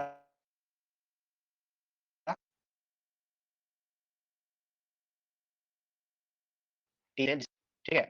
और इसको वापस ले गए इसके बॉडी। अब चूंकि ये पहचानता है इस वायरस को, बेसिकली जिससे जिससे कैंसर हो रहा है, क्योंकि कुछ कैंसर ना वायरस की वजह से होते हैं, तो it will go in the body and it just attack the cancer cell और वो डिस्ट्रॉय करेगा, and then the person will be ये, ठीक है? तो इसका नाम है चिमेरिक, चिमेरिक देख रहे हो, मल्टीपल फेस चिमेरा बोलते हैं, antigen receptor immunotherapy. It's like a living drug, example is Yescarta, Kymriah and Tecartus. ये है कंसेप्ट यहाँ पे। आरएनए इंटरफेरेंस, ठीक है? ये कंसेप्ट ये बोलता है जीन साइलेंसिंग, ठीक है? Gene expression and gene silencing ये था। तो आरएनए इंटरफेरेंस ना जीन साइलेंसिंग का एक तरीका है बेसिकली, ओके? और इसको मैं पढ़ नहीं पाया, पता नहीं क्यों छूट गया है, तो इसको आप देख लेना खुद से, ये इसमें दिया हुआ है, विजन में भी दिया हुआ है, ओके? एंड इसको आप देख लेना, मैं भी देखूंगा बाद में, इसको मैं सेव कर लेता हूँ क्योंकि अभी पढ़ के फायदा नहीं समझाने का। पहली बार ह्यूमन एंटीबॉडीज को लैब में बनाया गया। ओके, इम्यूनोग्लोबिन्स लैब में पहली बार बनाया गया है इसको, और इतना ही न्यूज़ है। और यहाँ पे लिखा हुआ है बाकी इन्फॉर्मेशन कि इसका शेप कैसा होता है टी सेल का, बीटा सेल का। ओह सॉरी, मैंने गलती बोल दिया क्या, बीटा सेल ने पैदा करता है, यहाँ पे टी सेल लिखा हुआ है ना। Okay okay, I am so sorry, मैंने गलत बता दिया। टी सेल जो है वो एक्चुअली ना ये इट अटैक्स द, ये क्या कहते हैं, ये जो फॉरेन ये आते हैं, ठीक है ना। बीटा सेल एक्चुअली प्रोड्यूसेस, दोनों दोनों दोनों डब्ल्यूबीसी के पार्ट होते हैं। Beta cell produces immune response antibody, T cell क्या करता है, इट जस्ट किल्स देम, ठीक है ना। और एक और है वो इनगल्फ कर लेता है, याद नहीं है मुझे बट नीचे लिखा हुआ है, बताता हूँ आपको। अब देखो 5 क्लास ऑफ एंटीबॉडीज है, 5 क्लास है, तो इसमें एक चीज और लिखा हुआ है, तो गोल्डन रेसिपी में लिखा हुआ है, इसमें सब कुछ लिखा हुआ है, आप देख सकते हो, नोट्स में अच्छा बनाया है ये वाला। एक लैब ग्रोन मीट बन रहा है, ठीक है। और यहाँ हाल में इंडिया में ना मूंग से बनाया गया, मतलब बेसिकली जो इंडियन बेस्ड ये हैं, जो सब्जी हैं, उससे chicken patties, fish, mock eggs, ये सब बनाया गया है, ठीक है। मतलब ग्रीन से ग्रेन से बनाया गया है, प्लांट बेस्ड प्रोटीन इनोवेशन, ठीक है। ओके, दैट्स द थिंग है। और ये इसके यहाँ से पार्ट से शुरू होता है, ये खत्म हो गया है, बट इसमें आप देखो विजन का ये है, इसमें कुछ छूटा नहीं होगा। एमआरएनए वैक्सीन बता दिया मैंने, अच्छा नहीं बताया ना, एमआरएनए हो गया ना। तो एमआरएनए वैक्सीन क्या करता है बेसिकली, ये सीधा-सीधा एमआरएनए डाल देता है बॉडी में, ठीक है। एमआरएनए डालने से क्या हुआ कि बॉडी से डायरेक्टली, जो बॉडी से चुपचाप वो प्रोटीन बनवा लिया, जो प्रोटीन एक्चुअली उस तरह का वायरस से लड़ सकता है। तो this is how vaccine works, mRNA vaccine. Vaccine का टाइप हम इसमें देखेंगे, ठीक है। इसमें आएगा ना, सब वैक्सीन का टाइप भी देख लेंगे। जीनोम सीक्वेंसिंग, इंडिजन का रिपोर्ट आ गया है, ये सब है। बायोपेस्टिसाइड्स क्या होता है, ये थोड़ा इंटरेस्टिंग है, ये नहीं कवर किया। वो क्या है कि biopesticide is the formatted form of active ingredients based on micro organism. तो जिस जैसा नाम है वैसा ही है, और कुछ टाइप ऑफ बायोपेस्टिसाइड लिखा हुआ है, ठीक है। ये हमने देख लिया है, इसका काम क्या है, ये देखो इनिशिएटिव सब लिखा हुआ है, मैंने बता ही दिया है इसके बारे में, आप देख लेना। And GM crops, Cartagena protocol, अच्छा ये कोडेक्स प्रिंसिपल बता दिया मैंने आपको, जीएम क्रॉस पे जीएसी एक्चुअली इंडिया में करती है, FSI बाहर करती है, ये सब ओके है। बाहर नहीं करती है, FSI एक्चुअली उस पे करती है, जो बाहर से आता है खाना उसको करती है। जीनोम मैपिंग की बात कर लिया हमने, जीनोम एडिटिंग की बात कर ली, कार टी सेल थेरेपी बात कर ली, और ये यहाँ पे आरएनए इंटरफेरेंस है, ये देख लेना, ये छूट गया मेरा। देन ये अच्छा था, ये ना मुझे लास्ट में मिला ये, बट इन्होंने ना अच्छे से ये किया है, ठीक है। बायो सब कुछ फिर वही कंसेप्ट को बात किया, मैंने बस डाल दिया है इसको। इसको अगर आपको किसी को समझ में नहीं आया तो पढ़ सकते हो, ये जीन साइलेंसिंग क्या होता है लिखा हुआ, जीन एक्सप्रेशन लिखा हुआ है, ये भी देख लेना आप लोग। एंड ये देख लो फार्मा मतलब क्या, दवाई होता है। तो कौन सा दवाई किस इंसान में कैसे काम करेगा, दैट इज फार्माकोजेनोमिक्स, नाम से क्लियर है। एंड हाँ, डीएनए बिल का क्या है, वो शायद छूट गया, अच्छा इसमें आएगा, अगले स्लाइड में है वो, देख लो एक बार, कि डीएनए डेटा बैंक बनाया जाएगा, और कंसेंट लिया जाएगा कलेक्शन ऑफ डीएनए, बट यहाँ पे एक ये है, ठीक है, सबसे नहीं लिया जाएगा। अगर किसी का पनिशमेंट 7 साल से ज़्यादा है तो उससे कोई कंसेंट नहीं, उसका डीएनए चुपचाप ले लिया जाएगा, ठीक है। मतलब ऐसा सज़ा जो एक्चुअली हाइनेस क्राइम है, हाइनेस क्राइम के लिए अगर कोई उसके लिए मतलब दंडित है, तो उसका कंसेंट ज़रूरत नहीं है उसका डीएनए लेने के लिए। This is what it is written here, the rule is. Data bank बनाया जाएगा, और डेटा बैंक से आप अपना डीएनए हटवा भी सकते हैं, अगर किसी का वहाँ पे डीएनए उठा लिया गया है, तो उसका कुछ केसेस हैं कि अगर कोर्ट ऑर्डर करता है या कुछ चीज़ है, और साथ में डीएनए रेगुलेटरी बोर्ड बनाया जाएगा, this is the bill. And DNA data को उसी चीज़ के लिए यूज़ किया जाएगा जो जिसके लिए शेड्यूल्ड है वो, ठीक है। तो ये बात है, और इंडिविजुअल आइडेंटिटी को ये करेगा, वो तो पता भी चलेगा। देन यहाँ पे कुछ टर्म्स हैं, प्लास्मिड्स क्या होते हैं, प्रोब्स क्या होते हैं, देख लेना, ठीक है ना। इसमें लेस इंपॉर्टेंट है, मैं बस देख रहा हूँ कि कौन अधिक चांसेस है पूछने का। ये देखो यहाँ भी लिखा हुआ है, इंड्यूस प्लुरिपोटेंट क्या होता है, सोमेटिक सेल क्या होता है, एम्ब्रियोनिक स्टेम सेल क्या होता है, अच्छे से लिखा हुआ है, यहाँ देख लेना एक बार। क्रिस्पर Cas9, ये देखो ईपीए के अंदर भी जीएमओ क्रॉप्स को ध्यान दे रहे हैं हम लोग, ठीक है, not under any other act, but EPA 1986। APA act के अंदर क्या लिखा हुआ है कि सेंट्रल गवर्नमेंट एनवायरनमेंट को बचाने के लिए कोई भी एक्शन ले सकती है। This is what they have written. तो इसीलिए उसमें है। एक ये है मानव ह्यूमन एटलस इनिशिएटिव, ठीक है? ये थोड़ा-सा पॉपुलर है क्योंकि ये डिपार्टमेंट ऑफ बायोटेक्नोलॉजी है। इसमें क्या कर रहे हैं ना कि मानव नाम है ना ह्यूमन एटलस, इसमें जितने भी बॉडी का पार्ट्स है, वो कैसे काम कर रहा है, उसका मैपिंग कर रहे हैं टिश्यू का एक्चुअली, ठीक है ना? और ये कैसे इसका तरीका क्या है, ये कॉलेजेस में अपने ये शुरू करते हैं, बच्चों को प्रोजेक्ट देते हैं कि दे डू द वर्क, मतलब अंडरग्रेड्स को, ठीक है? ये सब हमने देख लिया। जीनोमिक ग्रिड एक और चीज़ है कि ये जीनोमिक ग्रिड बन रहा है कैंसर सेल टिश्यू को एक्चुअली बायोबैंक बनाया है इंडियन मद्रास के अंदर, ठीक है? आईआईटी मद्रास में। एंड आई थिंक ये खत्म हो गया। ओके। मेरा प्लान था आज इसको खत्म करने का, बट मुझे लगता नहीं कि आज हो पाएगा ये। हो भी सकता है एक्चुअली इम्पोर्टेंट है ये, ठीक है? ज़्यादा नहीं है इसमें, 20 पेज ही होगा। बट आधा घंटा लग जाएगा एक्स्ट्रा। मैं सोचता हूँ उसको कल ही करते हैं। मैं आपको ये दिखा देता हूँ कि हमारा जो है ना क्या-क्या है। बेसिकली एक पार्ट ये रह गया और फूड इश्यू और डिजीज़ चौथा वाला, ये 3 कर लिया हमने। ये 4 जो है ना 1, 2, 3 ये तीनों इम्पोर्टेंट है और ये चौथा इम्पोर्टेंट, ठीक है? उसके अलावा ये चारों कर लोगे तो मतलब most of the science and tech का कंसेप्ट्स कर लियो। और डिफेंस, ठीक है? ये डिफेंस छोटा-सा पार्ट है। इसको अभी मैंने खामखा 42 पेज किया है, बट एक्चुअली इसमें 4-5 पेज ही है काम का, ओके? जैसे 1, 2, 3 पेज, 4 पेज, ठीक है? और उसके अलावा बाकी सब पेज जो है ना आप बस ऐसे ही नाम का है, तो ये कल जो है 15 मिनट में खत्म हो जाएगा ये। मैं और दिखाता हूँ आपको। एनर्जी सिस्टम भी जो है वो 18 पेज का है बट एक्चुअली उसमें वो अभी सॉर्टेड नहीं है, ठीक है? इसमें ये भी ज़्यादा नहीं होगा एक्चुअली एनर्जी सिस्टम 4-5 पेज का होगा, 10-15 मिनट में भी खत्म कर दूँगा। तो हो गया आधा घंटा मान लो। एंड देन ये मिक्स तो ऐसे ही मतलब जो चीज़ कहीं नहीं फिट हुई ना वो यहाँ पे आ गई है, बट इसमें भी मोस्ट ऑफ द चीज़ मैंने शेयर कर लिया है और ये मैं बस शेयर कर लूँगा, अगर किसी को पढ़ना हो तो पढ़ लेगा। बाकी इसमें कुछ करना नहीं है ज़्यादा। तो इसमें 10 मिनट रख लो आप। और इमर्जिंग टेक्नोलॉजी जो है ना ये बस ऐसे ही है, मतलब क्या हो सकता है ना, ये बस ऐसे ही विकिपीडिया का किसी ने मुझे भेजा था, मुझे लगा कि यूपीएससी एक सवाल पूछती है हर साल, तो मैं तो देखूँगा इसको, but I don't think it's very fruitful to discuss such thing. तो I will just share this document, अगर किसी को पढ़ना हो तो पढ़ लेना। आई विल जस्ट हाइलाइट कि क्या-क्या इम्पोर्टेंट हो सकता है। तो बेसिकली आधा घंटा मान लो कि बाकी 4 डॉक्यूमेंट हैं उसमें है, एंड देन ये डॉक्यूमेंट में आधा घंटा का काम है कल। तो कल आई थिंक एनीवे लाइक 1 घंटा में we will able to finish this thing. तो हमारा ये हो जाएगा। तो कल ही करते हैं बाकी पार्ट, ठीक है?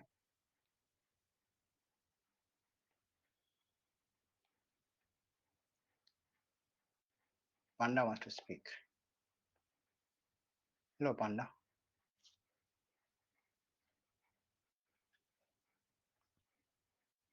हेलो देवी। मैं I will just close the recording, stop the recording.